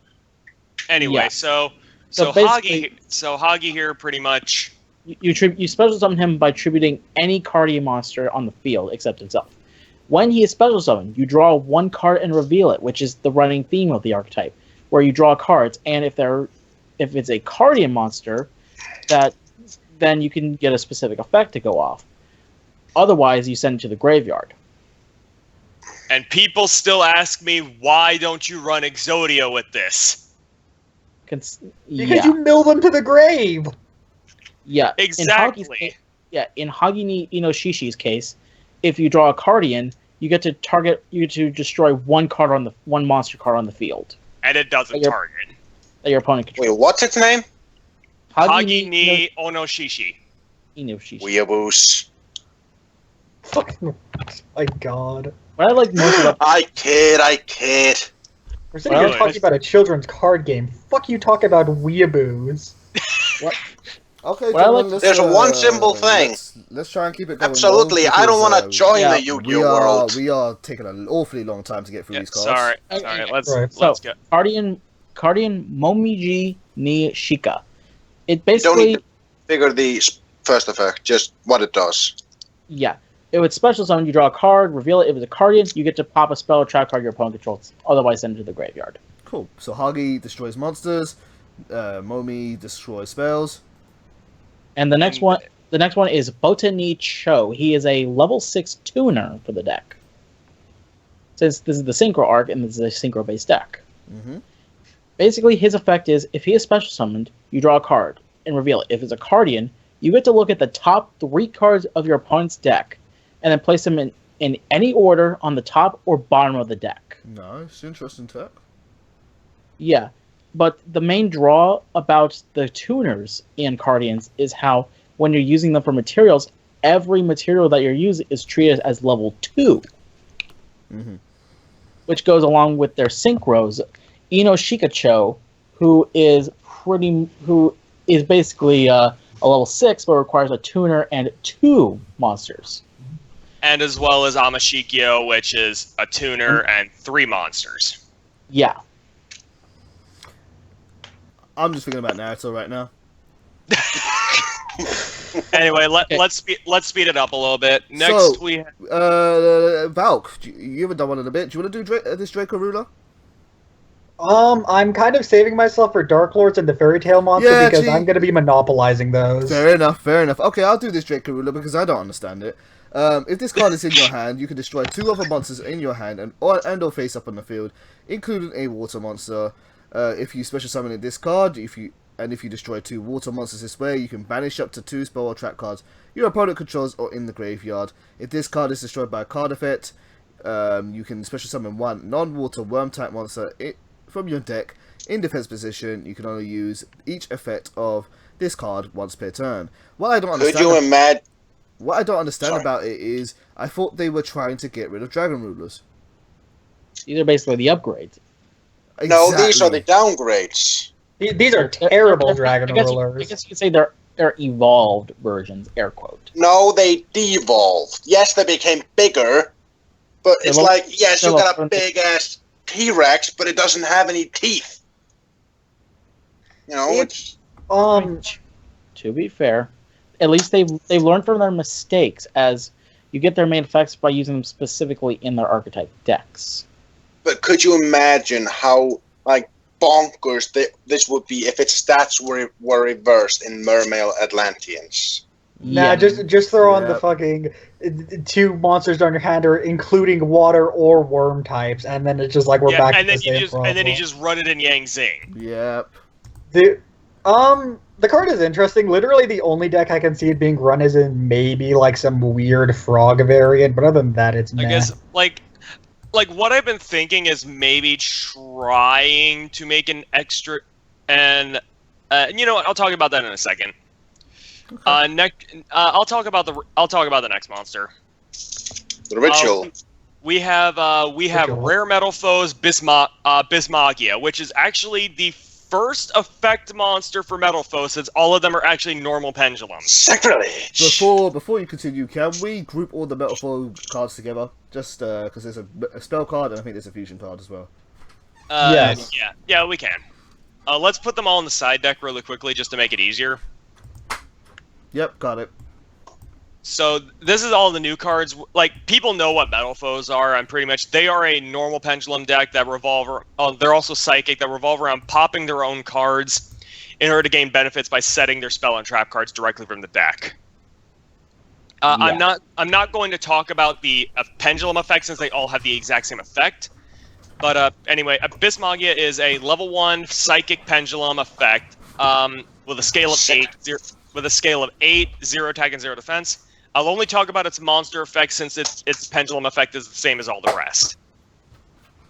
Its Pop, set, go. If this card on the field is destroyed by battle or card effect, you can add 1 Metal Foes monster from your deck to your hand during the end phase of this turn. You can only activate this effect once per turn. Okay, so my main gripe, again, it's kind of like my same gripe that I had with the 2 Performer Power Pendulums, is the fact that Metal Foes' scale is from 1 to 8, and this is a level 1 monster. Well, at least it's psychic. But it's the whole thing that what your main thing that you're going to be doing is setting this in the pendulum scale with another Metal Foes, using the other Metal Foes to pop this card to get your back row, and then during the end phase you get a free search. Yeah. Because it's literally like plush fire. They didn't learn. Except that in this case, it's during the end phase. Not like yes, that Fire makes it was during the... No, I mean, if you do it during the end phase, you can't do the shit that you wanted to do because Plush Fire was during the main phase as well. The issue that this card has tends to be that Metal Foe already struggle with maintaining card advantage outside of using their splashed-in engines. Because if you people haven't seen OCG Metal Foe builds, because since we don't have them in the TCG yet, it's basically Gofu, Cyberstein, and Magispector dot Splash. So, since this card kind of loses you advantage until the end phase, which is after everything has happened, and it's not recyclable, I don't ever see this thing being run in like any solid variant. Yeah. I mean, you always have emergency teleport. Yeah, but you have that at 1. Not in the TCG, and you know. It's a 2 in the TCG. I'm probably going to go to 1 because Scapegoat hits on Cosmo. Yeah, exactly. Because Scapegoat, yeah. Maybe. Next, we have Full Metal Foes Fusion. Literally just going to be plain simple since we want to try and speed this up a little bit. It's El Shadal Fusion for Metal Foes. Yeah. If you don't know what that is, tough luck. Yeah. El Shadal Fusion is literally just a quick play version of Shadal Fusion for Shadals. Yep. No, it's a quick play version of polymerization. Pretty much. And finally is their new fusion, which is Metal Foes Mithril. Mithril's interesting because it needs a Metal Foes monster and a Pendulum monster, so pretty much any Pendulum. Kind of reminds me of like the Draco Slayers. Yeah. But anyway, what Mithril does is that you can target 2 Metal Foes cards, Metal Foes cards in your graveyard and 1 card on the field. You shuffle the first target into the deck, return the second target. You shuffle the 2 cards from your graveyard into your deck, and then return the second target to the hand. So pretty much say you shuffle back 2 Metal Foes cards from your graveyard. Let's say, I don't know, put a Forerunner back in your hand or something. I don't know. Something that... And then if this card is sent from the field to the graveyard, you can special summon a Metal Foes Pendulum monster from your extra deck or a Metal Foes Pendulum in your graveyard. Yeah. Do you think this is going to see play, or do you think this is going to be useful for Metal Foes? Definitely a one-off. Definitely the spell and the fusion. The effect monster, not really. The effect monster, not really, just because it's a level 1 and you get the effect during the end phase. Fair enough. Now we've got a Pendulum monster, which seems fairly interesting. Well, I know you're liking this, Sean. It's interesting. There's still some ifs about it, but it's pretty interesting enough. And that's Pandora's Treasure Box. And to put this simply, what's most attractive about this is it's a Pendulum monster with a monster effect that is, while you have no cards in your extra deck, draw 2 cards instead of 1 for your normal draw during your draw phase. Like, the Pendulum, the Pendulum effect allows it to target 1 card in your opponent's Pendulum zone, destroy it, and then give this card to your opponent. What's your thoughts on this? Like, I find it interesting that, well, first of all, in order to even use this effect, you have to have no cards in your extra deck. Which is interesting, which means you could run multiple copies of this, but then you have dead copies of it. It's like... No, actually, if you ever manage to get 2 of these things, you pretty much fuck off your opponent, since there is no more since there's no more Pendulum Zones or no Wavering Eyes. Wavering Eyes, yes, that's the one. The issue... Go on.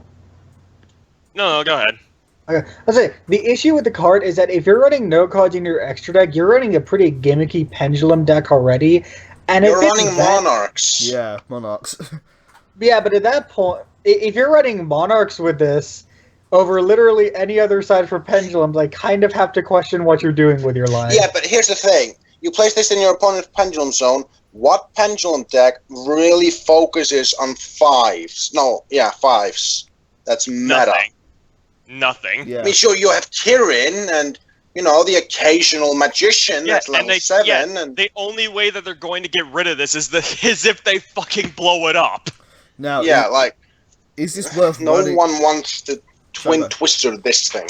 Is this worth running over usual outs of pendulums, or is this just going to fall to the wayside as being? I think Monarch should try this just for showing off. Like maybe a side card or something for Monarch, just to like, it makes it a little bit more interesting, just because like, oh yeah, if you could keep this on the field, you get 2 draws, and also you could fuck over your opponent if they're playing pendulums.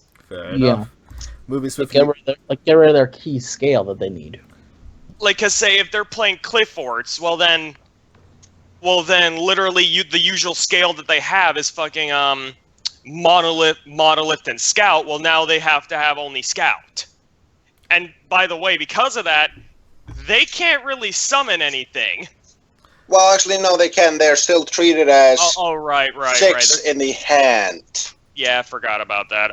So you'd have to get rid of the 9 scale. Anyway, moving on. Moving swiftly on, is Fairy Tail... Wait, you can get rid of Scout. Is Fairy Tail Talia worth talking about? Yeah. Let me talk about my hype, okay? Alright, go on then. Okay, listen, first of all, for explanation as to why I'm so excited. I do a lot of creative card stuff, and I made an archetype that was very similar in aspect to what Fairy Tail what's her name now? What's the first? Isn't it Shirayuki? Shirayuki, yeah. So I made an archetype that did something very similar to what Shirayuki did. I was like, yeah, this is gonna be your archetype. And then it was the only one in the set. And I was sad. And then this thing came out, and I'm happy again. Anyway, okay, so Fairy Tail Talia is the new one. What is a level 4 light with 1850 attack and 1k defense, so not bad stats.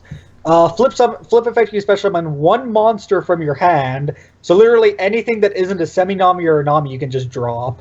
And during either player's turn, when your opponent activates a normal spell or trap normal spell or trap card, contribute 1 other monster. That the activated effect becomes change 1 face-up monster your opponent controls to face-down defense position. You can only use the effect of Fairy Tail Talia once. You literally have effect is interesting.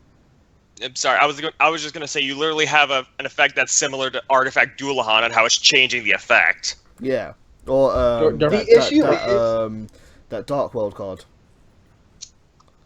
Yeah. Dark Deal. Yeah.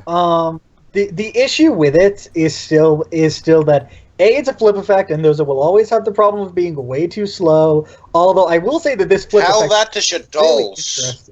Really listen, Shadows wasn't a flip effect. It was a glorified graveyard deck. Let's be honest. Yeah, it's true. Yeah. Yeah, that was hard flip countered by effect had Royal some Command. good effects. Like Beast. Yeah, I know what you mean. But still, though, the first effect is interesting because, like, it's any monster that isn't semi-nami or nami, which, like, if this was 5 years ago, it'd probably be, like, a really cool deck idea, but right now, the meta's kind of too fast and everything. But people are probably still going to try making gimmicky decks out of this with, like, Book of Taiyu and stuff. I know I am. The other effect is really cool in the fact that it is like a Dualahan, but the issue falls with the fact that it's only normal spells or traps. And yeah, but you activate Scapegoat, and yeah, it's fun. The issue with the Monarch matchup, though, is that no, not the issue. The issue is it's like only good in the Monarch matchup. Everything else is going to be quick plays and pen spells, so it's like, how much use does it really get? That might be just a consequence of the metagame, though. It could see like more use for that effect in the future. Dude, remember D-Fusion? Don't fucking start me on the bad D-Hero supports. No, D-Fusion. No, the D-E-Fusion. Oh, that's a quick play. Yeah, I know. Like, remember how it's always been trashed, and then during Shadow format, it was like, oh, hey, that's how we can deal with them. Yeah. So if something ever becomes like super normal spell dependent that doesn't float in the grave, cough mod. Yeah, that's what I meant. Not D-Fusion, like the actual word D. Yeah. So I know it could be a consequence of the meta. It could see some play. Still waiting for the rest of the fairy tales now. Dude, we are in a format where monarchs and a archetype based on a circus are good. And there are Star Wars characters mixed in with Oz. My god, this really is 2006. And to top it all off, We have Dante's Inferno. We have Religion. My God, this really is the 1500s. Next card we have on the list is I don't know how to pronounce this. Soravis, the Crown, Ancient Sage. An interesting ritual summon card, which is special summon with Fairy Blessing. Can I? Go ahead, Bjorn. Go ahead. Oh, thank you. Yeah, this card and the Crystal Dragon are pretty much the only cards that I'm interested in. Well, except maybe marking a certain other card. I think you can guess which one. Yeah, I'll put Fairy's Blessing, Crystal, and this all together. No. Oh, okay, I'll take those two if you want. Yeah, okay, cool. Okay, you can ritual summon this card with Fairy's Blessing. During other player's turn, when an opponent activates a card or effect that targets a monsters you control, you can discard this card and negate the activation. Does not destroy, which is either a good thing or a bad thing. During the other player's turn, when your opponent would special summon a monsters, you can return this card on the field to the hand, negate the summon, and if you do, banish that monster. Like it, love it. Really guys, be quiet. In my mind, I'm thinking of negating 5 monsters, and 3 of them are that annoying level 7 winged beast chicken. Rip Apex. Okay, I'm done. That was a really nice fantasy. Okay. And Crystal Dragon? I would love to be able to banish all those things. Alright, Fairy's Blessing. Okay. This card can be used to ritual summon any light ritual monster. You must also tribute monsters from your hand or field whose total level equal exactly the level of the ritual monster. I found it funny, though, on the org, when they were releasing these cards, that literally, instead of just giving this full effect, it was just Contractor of the Abyss for light monsters. Yeah, it's like, yes, because we all know what that does. Yeah, and the biggest thing is that even if you want to make a deck around this ritual, it's not targetable by pre-prep. A moment of silence for pre-prep. And then you got Crystal Dragon as well. Yeah. Crystal Dragon. Once per turn during a battle phase, if this card battled this turn, you can add 1 level 8 Dragon type monster from your deck to your hand. I'm kind of waiting on the rulings because, like, it only says if it battled, Dan has been kicked. Okay, so, like, this thing is supposed to be, like, our, There we go. Yeah, the only thing that I'm worried about is, like, what happens if you activate Mirror Force? Because, technically speaking, I still battled. So, like, do I have to be face up on the field? Yeah. Like, I would say we have to wait for rulings on this one. Wait, hold on, read me the effect again. Once per turn during my battle phase, if this card battles turn... No, it's not battle phase, it's battle step. Battle step. That's the same thing. Not really, but go on. No, not really. Damn it, no, battle step is not the damage Don't step. worry about the semantics, carry on. Alright, you add a level 8 dragon to your hand. It's so close to being good.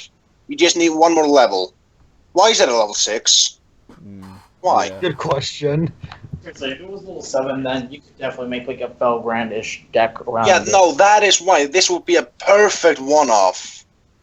And the only other card that I really want to talk about is just to make fun of it. Quarantine. Oh, Quarantine. What the hell? Once per turn. Okay, guys, listen very carefully. This is the most broken card ever. Like, Spellbook of Judgment ain't got shit on this. Once per turn. During the end phase, you can target 1 set spell and trap card your opponent controls. It may not cause him to lose the duel, but get this. Reveal it and return it to its original position. Oh my god, someone get the Wind Horde. Oh, Jesus. I feel like we're back in... This card is broken. I feel like it's... Yeah, like, oh my god, like, insta-ban. Don't even limit it, just ban it. I feel like it's one of those bad cards you would get in like one of the very, very early packs of the game, like the Legend of Blue Eyes. Legend of Blue Eyes had some decent cards, like it had Raigeki. Yeah, I'm saying. You want to put this in the same set as Raigeki. But I think one of the main reasons is just because of Plague Spreader back there in the background, just like, why are you guys doing this to me? Play That's the spreader. meme card. We haven't even gone to my two favorite meme cards yet. Bjorn, look in the back. Play spreader in the quarantine case. Okay, seeing that as Play we Spreader? are running, We'll get to funny cards in a second. seeing as we're running much lower on time, I'm gonna start flying through some of these. We've got Genesis Tellarknight, destroy spell trap cards on the field equal to the number of Tellarknight cards you control. Some more support for them. They also got a brand. They also got a brand new Warrior XZ, which allows that makes all face-up monsters on the field become dark. You can detach one from them and then discard one, and special summon from your extra deck one Light Tellarknight XC monster by using this card face-up card that you control as the material. Also, you cannot summon for the XC summon for the rest of the turn. And once per chain, this effect can be activated during other player's turn if you have 7 or more Tellarknight monsters with different names in your card. So it's a way for them to get out. I think it's Never gonna happen. The 7-1. Never gonna happen. Yeah. So Tellarknight's got some new support. Nice to see them get that kind of thing. I just want Necros to get more support. Then we got double Cypher and Cypher Bit. Yeah, we got more Cypher support, which is actually kind of decent. So you've got, if your opponent controls a monster that has the highest attack on the field, target one Galaxy Eyes or Cypher XZs, you control that as a material, detach all materials from it, and special summon one monster with the same name from your extra deck. Anyone got any thoughts on that? It's pretty decent when you think about it. Yeah, you can it's a 6. Yeah, you I would say, I mean, really, this is a product of the time, since this is an anime card that used by Kite in a situation where he needed it. But honestly, I think this be all right, but not really. Like I said, it's a 6 out of 10. But it's not better really, than. It's good, but it's better than mediocre. But it's not exactly something that you write home to your mother about. Yeah. Exactly. Now, Cypher Bit, it's Go ahead, Aubrey. You target a Galaxy Eyes or Cypher XC you control, attach it to it as XC's material, and then if you do, the first time that monster would be destroyed by battle or card effect this turn, it's not destroyed. So kind of imagine you your opponent activates Raigeki. You chain this to it, attach it to a Galaxy Eyes or Cypher, probably both, and then it wouldn't be destroyed. Why not just play XYZ Reborn? That's just as much of a neck. Anyway, also, mind if I talk about the next card? Gradle Combat, go ahead. I actually really... Gradle Combat is a counter trap for Gradles that when a spell or trap card or monster effect is activated that it targets exactly one Gradle monster you control and no other cards, you can activate one of 2 effects. The effect becomes destroy that monster or negate the activation if you do destroy it. Now this is the best thing that I love about this card. I mean, yeah, it's sad, but I'm also laughing my ass off because when you look at Gradle Slime Jr., instead of him being, like, pushed away, it's more like, whoa, bitch, lean back. Like, I don't want none of that shit. It is a pretty funny one. There is one thing that makes this really sad. The Gradle mirror match just became a joke. Yeah. Oh my god. Like, okay, I'm about to attack. One question. Do you have Gradle Combat? Yes. Okay, GG. No, game 2? Game 2, let's go. That is literally how it's gonna go. Patrick Hoban 2.0. I will say this, that the next card that we have is probably one of the best fucking artworks I've ever seen. Okay, can I handle this one? Yes, you can. Summon Gate. Okay. Summon Gate is a continuous trump card that, well, it has a niche effect where each player can only push summon up to 3 monsters from their extra deck per turn. But this card art is probably one of the best card arts in the game because Thousand Eyes Restrictors is waving goodbye to all these bands.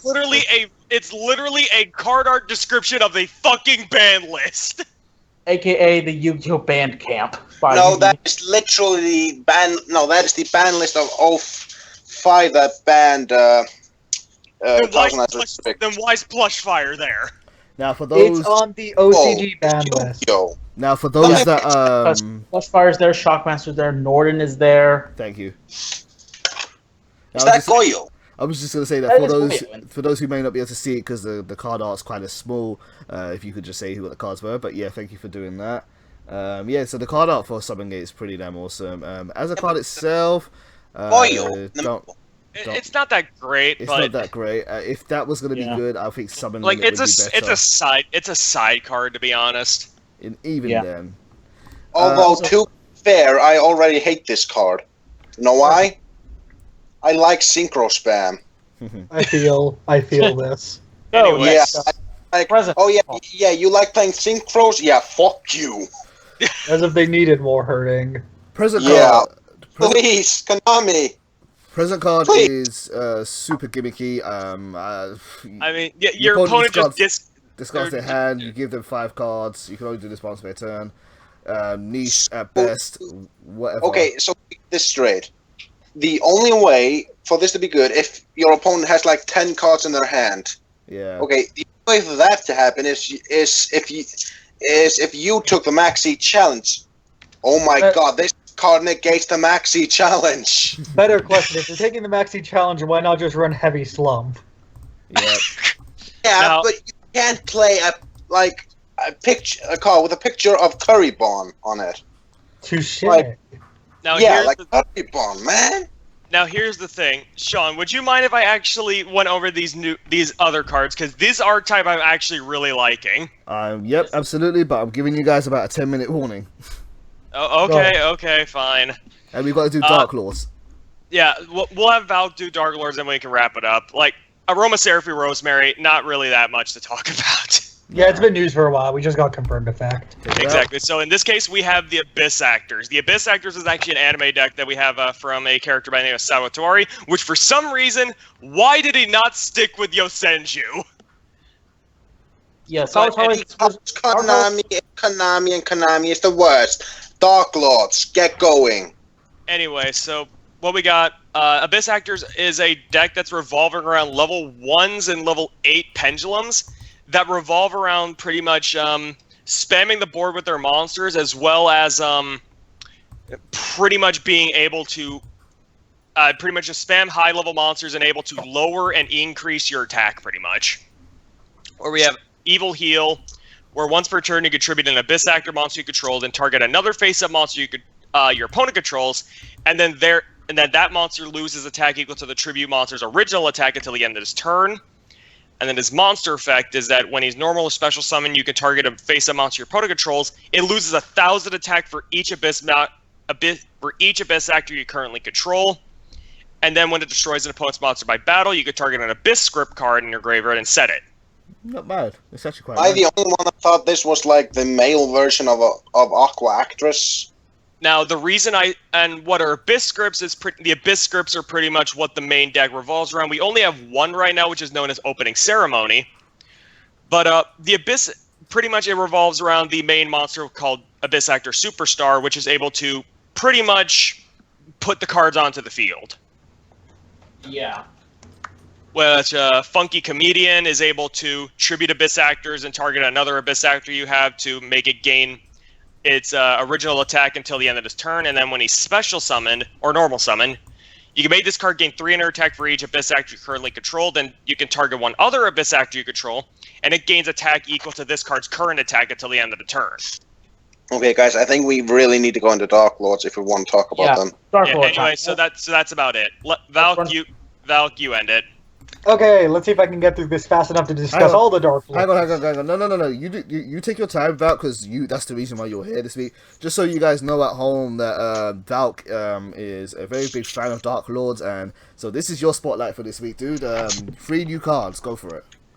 Okay, here's the thing. For those of you who don't know what Dark Lords are, because I imagine a lot of people don't know what Dark Lords are, they were a series of big, high-level Dark Fairy-type monsters that were released as nothing but prize cards until Phantom Shadows. And for those of you who don't know, prize cards can be upwards of like $800 to $1,000. Yep. So until Phantom Shadows, they were totally inaccessible. But then Phantom Shadows came out, and instead of totally inaccessible, they were total trash.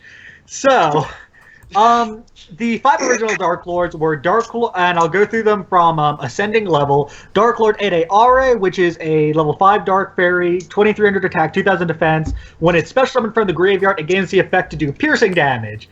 Literal trash. And if you're running this in your Dark Lord deck, I will personally hunt you down and stab you. Okay, next. 3 in my Dark Lord deck. Good to know. Where do you live? Anyway, Dark Lord Zerato is the next one, and one of the two best of the originals. Yeah. Dark Lord Zerato is a level 8 Dark Fairy, effect monster, 2800 attack, 2300 defense. Its effect is if you have 4 more Dark monsters in your graveyard, you can tribute summon it with only tributing 1 Dark monster, which was relevant back in the day, not so much now. You'll be special summoning it off of another one we'll see in a second. And then you can send 1 Dark monster from your hand to the graveyard to destroy all monsters your opponent control, but if you do, you destroy during the end phase. The reason that the wording on that is extremely relevant is that it isn't an OPT destruction, meaning if your opponent's playing like B8s or they're playing Yang Zings or something, you can just keep dumping darks and pop away to your heart's content. So that is relevant in the day of floaters and whatnot. Next card, Superbia. I like this. Superbia is literally the best monster. Literally the best monster. Which is weird considering it's such a simple effect. Level 8 Dark Fairy, 2900 attack, 2400 defense. When it is special summoned from the graveyard, you can target 1 fairy type monster in your graveyard except Dark Lord Superbia and special summon it. This alone basically made up both builds of the deck, or both good builds of the deck, which was we don't know what the new card. We don't know the rest of the new cards. I'll get to explain that in a second. But which was Dark Creator OTK, which basically revolved around getting 5 different darks in your graveyard, including Zerato and Superbia. And you went summon the Dark Creator in attack mode, which lets you banish a dark monster to special summon another one. So you'd summon Superbia, summon Zerato. Zerato would wipe the field, and that would be exactly 8k damage. The other build was a Valhalla build utilizing an old card called Athena. What Athena was a level 7 fairy light effect monster, 2600 attack. I cannot remember the defense for the life of me, but it really doesn't matter. If I remember, it was whenever a fairy was summoned, you burn your opponent for 800 or 600. No, I couldn't remember the defense. I know the effect. I never mind. 800 defense. 800 defense, okay. And when it's every time fairy is summoned, you do 600 burn damage. This does start a chain, which is kind of relevant. And every time, and once per turn, you can tribute a face-up fairy monster, except for Athena, and special summon a fairy monster from your graveyard, except for Athena. But you don't care about it not being Athena, because it can be Superbia instead. And you can do, if you have the full loop on you, I think over 9,000 points of burn with Athena Superbia loops. It is insane if you get it off. The only reason it isn't good is because of brick chance, which I will get to why is not as big of an issue in a second. Asmodeus is the next one. This is supposed to be one of your bigger boss monsters in the deck. It's level 8 Dark Fairy, 3,000 attack, 2,500 defense. Can't be special summoned from the deck or graveyard, but it can be special summoned from the hand, which is relevant while referring to Valhalla. Once per turn, you can send 1 fairy type monster from your deck to the graveyard. This is your only generic dumping method for Athena, and for that reason, it's kind of a staple in the Athena build. But because you can't summon it from the graveyard, it's kind of trash in the Dark Creator build. When it's destroyed and sent to the graveyard, it has an interesting effect. You special summon an Asmo token, which has 1,800 attack and 1,300 defense, and a Deuce token, which has 1,200 attack and 1,200 defense. The Asmo token cannot be destroyed by card effects. And wait. One question. Isn't that the only card that can summon, like, multiple tokens that are, like, different? Yeah, I think this is the only card that can summon, like, multiple different tokens to my knowledge. Unique tokens, quote-unquote. Yeah, unique tokens. It's a really interesting card because of that. One second, guys. Can I continue? Yeah. Or am I waiting? No, you carry on. You can go. So, the thing about that is, it's actually a decent effect. It's really not that bad. The issue falls to the fact that it increases your brick chance, and if you couldn't tell by Monarchs and Cosmo, most high-level monsters' biggest weakness is brick chance. So, it's a 3 of right now in the Athena build because it's kind of a necessary evil. And I'll explain for some more stuff in a second, but that might be under question soon. Dark Lord Desire is your last original Dark Lord monster. It's cool artwork. It is a cool artwork. Definitely.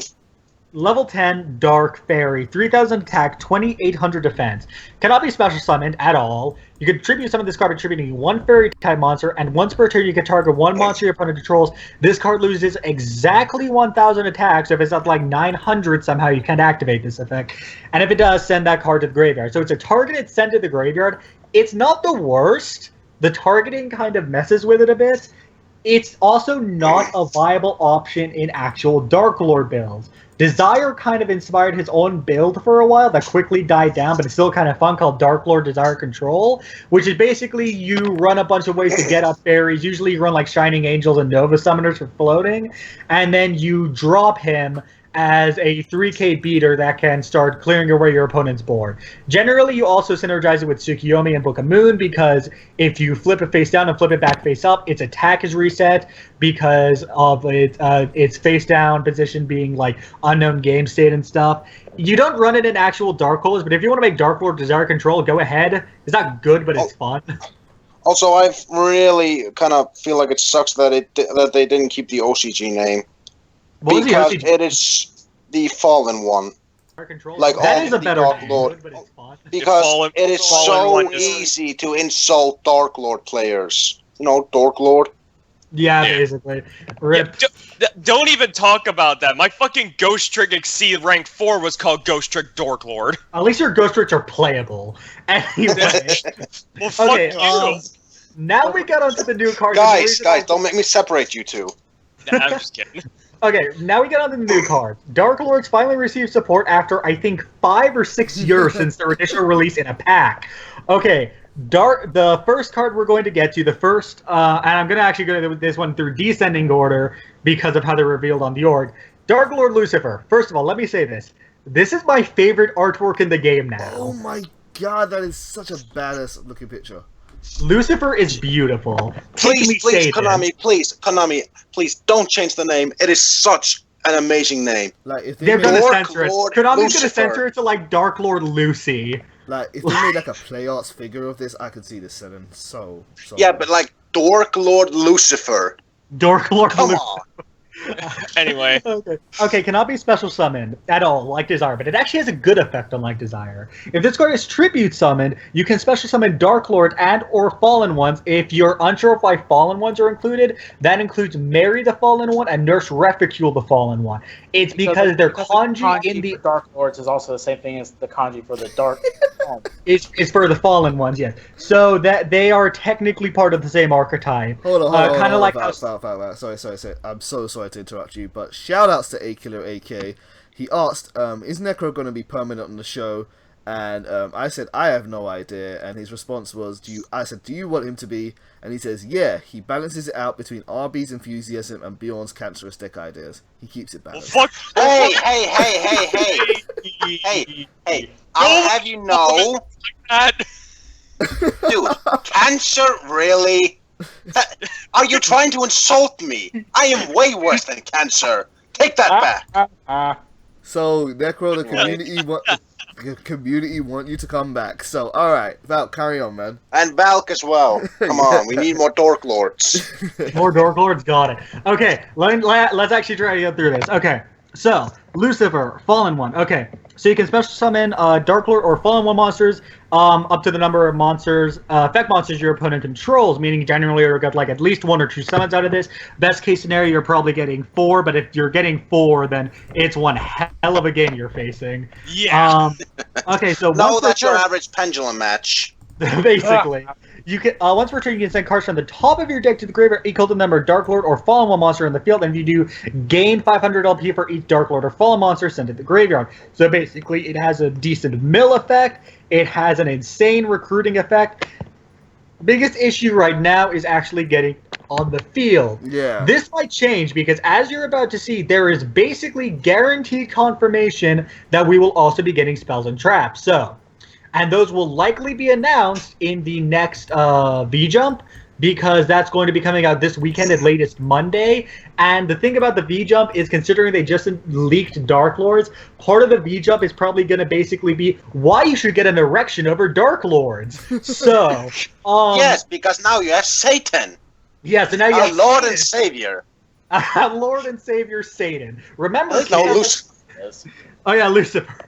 Okay, so no, literally, he is the Fallen One. Get it? Christianity references. Yeah, I know. Anyway, so unfortunately, they're going to censor that. Let's get to Ixtab. Yeah, so from a hellish deep from the Fallen One, we now have a Mayan goddess. Right. Okay, so Ixtab. This is by far the best support we've gotten thus far. Okay, you can discard this card, 1 Dark Lord or Fallen One card, draw 2 cards. This is basically simple as that. It's not only a D draw for the deck. It also sets up your graveyard for the deck as its own monster because it also has an on-field effect of during either player's turn. It's not a dominatrix. Exactly. It's great. It's sexy. It's exactly. Good. Okay, yeah. So you can pay 1,000 life points and target one Dark Lord spell or trap in your graveyard. This was why I was saying we basically have almost guaranteed confirmation we're getting Dark Lord spells and traps along with. No, they just printed that to troll us. You know, like how they always keep Stratos banned. Yeah, this is. No, like in Necros of Claw Solis, you can search spells or traps where we never got a single trap, like Rip Necros. Okay, but yeah, no. You can target one Dark Lord spell trap on your graveyard. This effect becomes that target's effect when that card is activated. Then you shuffle it into the deck. You can only use each effect of it once per turn, and you can only special summon this monster once per turn. Kind of like original Beast. So pretty much what it is where, say you have a Dark Lord spell or trap in the graveyard. You pay 1,000. You use you target this. It activates that effect while in the graveyard, uses it, and then when it resolves, it shuffles that card back into your deck so you can use it later. So this is literally recycle the card. This is recycle the card and get its effect while recycling. So this is like save the planet with a dominatrix. Yes, I watched that favorite show. type of save the planet. Okay, listen, I don't care what new spell and trap card supports come out. I don't care what build you're running right now, unless you're running like the 4 cards that you run. You run this at 3. You run this at 3. I swear to God, if you don't run this at 3 in a more dedicated Dark Lord build, I will also hunt you down. Same as if you're running Edda Aura. I swear to God, I run Bjorn, 0 of this. I swear to God, Bjorn. Okay. You better come on the next DEVBROS then. God. Okay, now we go to Aztecs. Right. Okay, Dark Lord Tezcatlipoca. Okay. There is a reason why I like it. There is a reason why I like this card, Valk, you say right now. Okay, I'll get to it when it gets to its first make. If a Dark Lord or Fallen One monster or monsters you control be destroyed by battle or by card effect while this card is in your hand, you can discard this card instead. It's a hand trap that protects your monsters. This includes Zerato's self-popping effect during the end phase. So you can literally send 1 dark from your graveyard, pop all your opponent's monsters, deal 2,800 to them, and then all of a sudden when you think your monster's going to pop, no, send this, and you still have a 28 beater on the field. It's also worth pointing out that... Huh? This is awesome.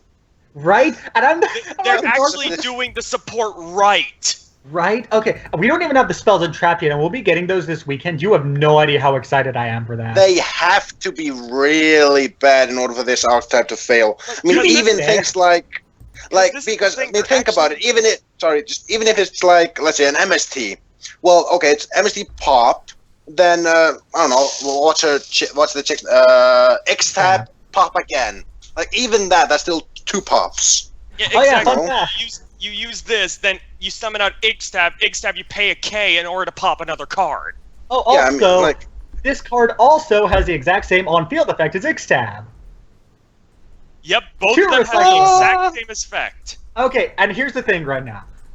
The Dark Lord builds aren't going to change much right now, considering we don't know what the spells and trap cards are right now. It's still going to be Valhalla centralized because of high-level fairies.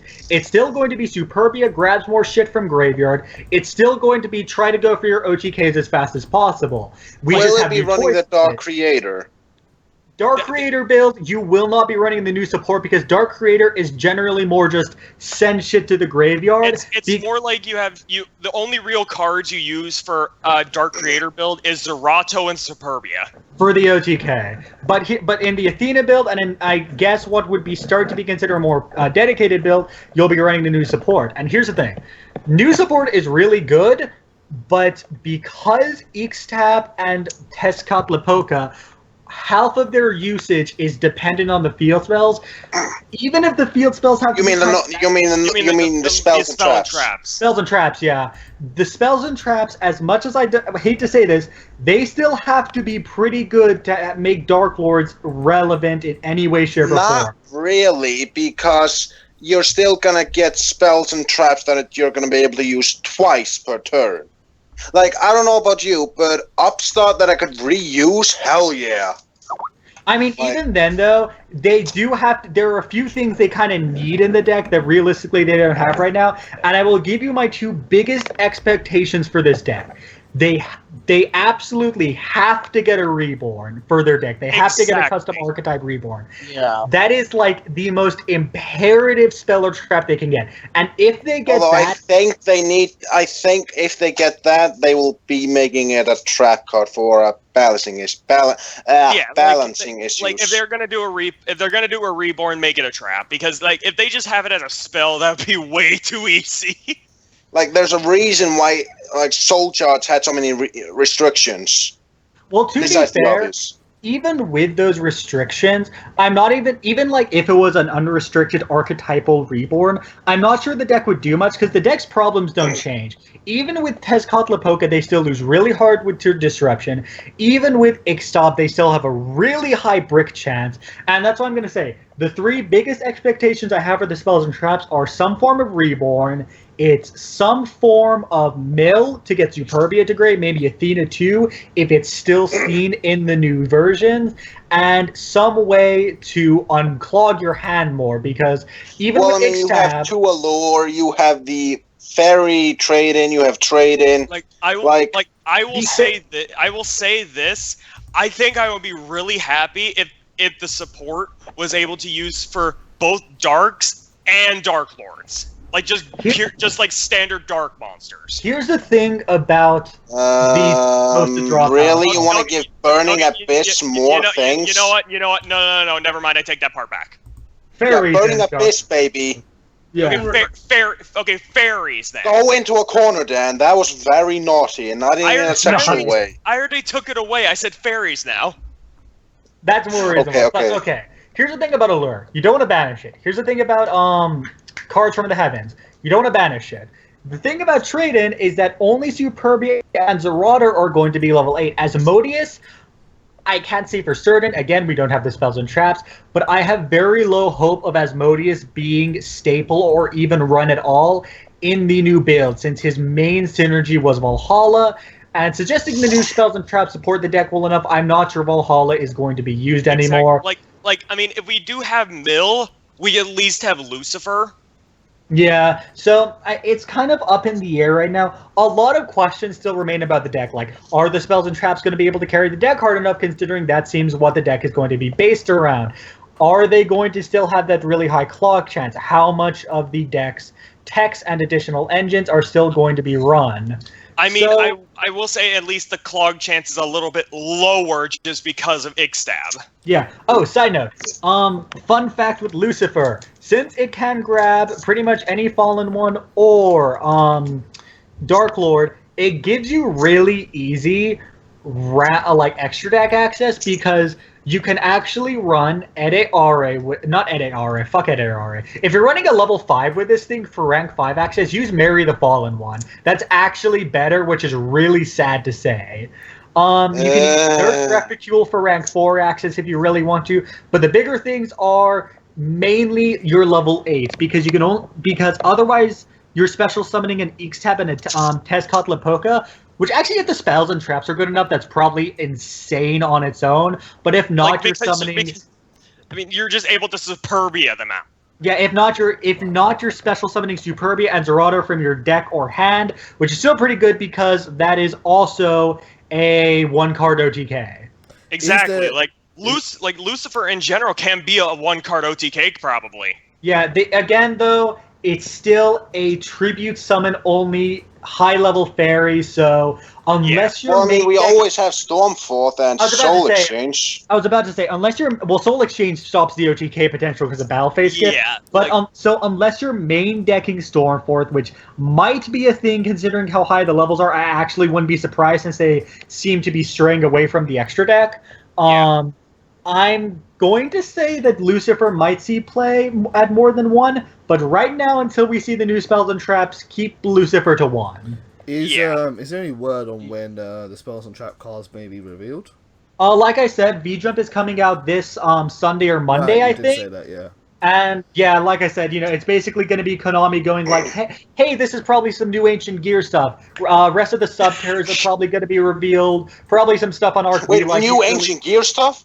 Finally. Yeah, Ancient Fear is getting it's getting the next R structure deck, like the Revival structure deck, like Monarchs and Dragons. Yeah. I will be happy if they bring in some of the anime stuff. I doubt they're going to bring in anime stuff. Anime cards are generally reserved for the actual booster packs. What they're probably going to do is bring in a lot of stuff to support the anime stuff, and then bring out the rest of the stuff and raising 10. I feel like there was only like really one thing truly wrong with the Ancient Gear deck. Like the monsters that would attack and your opponent could activate spells and traps generally had too low attack and defense. Exactly. They were supposed to be in Armades, but they just didn't make the cuts. I mean, like, because the thing is, that's not a bad effect. Of course, it's not as good as your opponent can activate. I mean, like, just if they had maybe extra 500 to 600 attack, it would be a decent deck, even with a Gemini. Then maybe they will give us a card that can at least boost their attack. The field spell, no doubt, should have given them like a 500 attack point boost. That is something I have no idea why they didn't. Or at least 500 attack boost to the lower level ones to keep it balanced for its time, because at the time the field spell was still pretty fucking good. Cool. All right. Well, when Ancient Golems actually come out, we'll discuss more about their strengths and weaknesses there and there. Sadly, this has been going on for a while, and I've said most I want to say about Dark Lord. Still hype as fuck. I need to go really quickly because I need to go to the bathroom. So I'm just gonna say my goodbye here. See you guys. See you in a bit, RB. Bye. And Valk, thank you very much for that breakdown of what Dark Lords are good at and what exactly what they need. We still need to wait for a little bit more support to come out until we have the full picture of that, and hopefully they will be as good as you would hope them to be. But it's nice to see more support for this. Well, I mean, they can't exactly make it worse. It's nice to see more support for this kind of very old archetype, and that they're bringing more interest back into it. And yeah, thank you for bringing your expert opinion and your thoughts on this awesome looking archetype. Like, thanks for having me. Cool stream. 10 out of 10. No problem. Unfortunately, guys, we have gone a little bit into overtime already. So, unfortunately, we do like to normally end on a live duel, but unfortunately, we're not going to have time to do that. Maybe we can work out something later on in the week, but depending on people's schedules. But thank you very much. Oh, and Sean, could I talk to you a little bit after the stream? Certainly. Like, just privately. All right, cool. I've got to go and sort out. I've got to sort out wall crimes, but we can talk really quickly. Yep. But yeah, no, thank you to everyone that tuned into the stream. Thank you everyone that showed their support. Please go and take a look at our friends' YouTube channels and their streams. That's Ravan619 on YouTube, Toby1018, Mr. Toby1018 on Twitch, Razorblade921 on YouTube, and does Valcor Necro, do you have anything that you want to plug? Two things. One, A-Killer AK says Valk needs to say as well because he got him interested in Dark Lords. Cool, nice. And two, just 2 words. Tag duel. Tag duel. Oh my god. Yeah, I don't have a YouTube channel yet, but if I ever return, I'll probably have one running by then because people keep trying to get me to make one. Absolutely. If you do what? If you ever want to shout out, then feel free to let me know. Guys, thank you very much for tuning in, and anyone that's watching this archive, thank you for watching this later on. If you have any suggestions or thoughts on how to improve the stream or any ideas, feel free to let us know. And if you want to get in contact with us, feel free to send an email to thearnoldsletterbox@gmail.com or to contact me or through YouTube or PSN, especially if you want to interact with the show somehow. Thank you guys again, guys, and I will see you soon. Bye. Bye.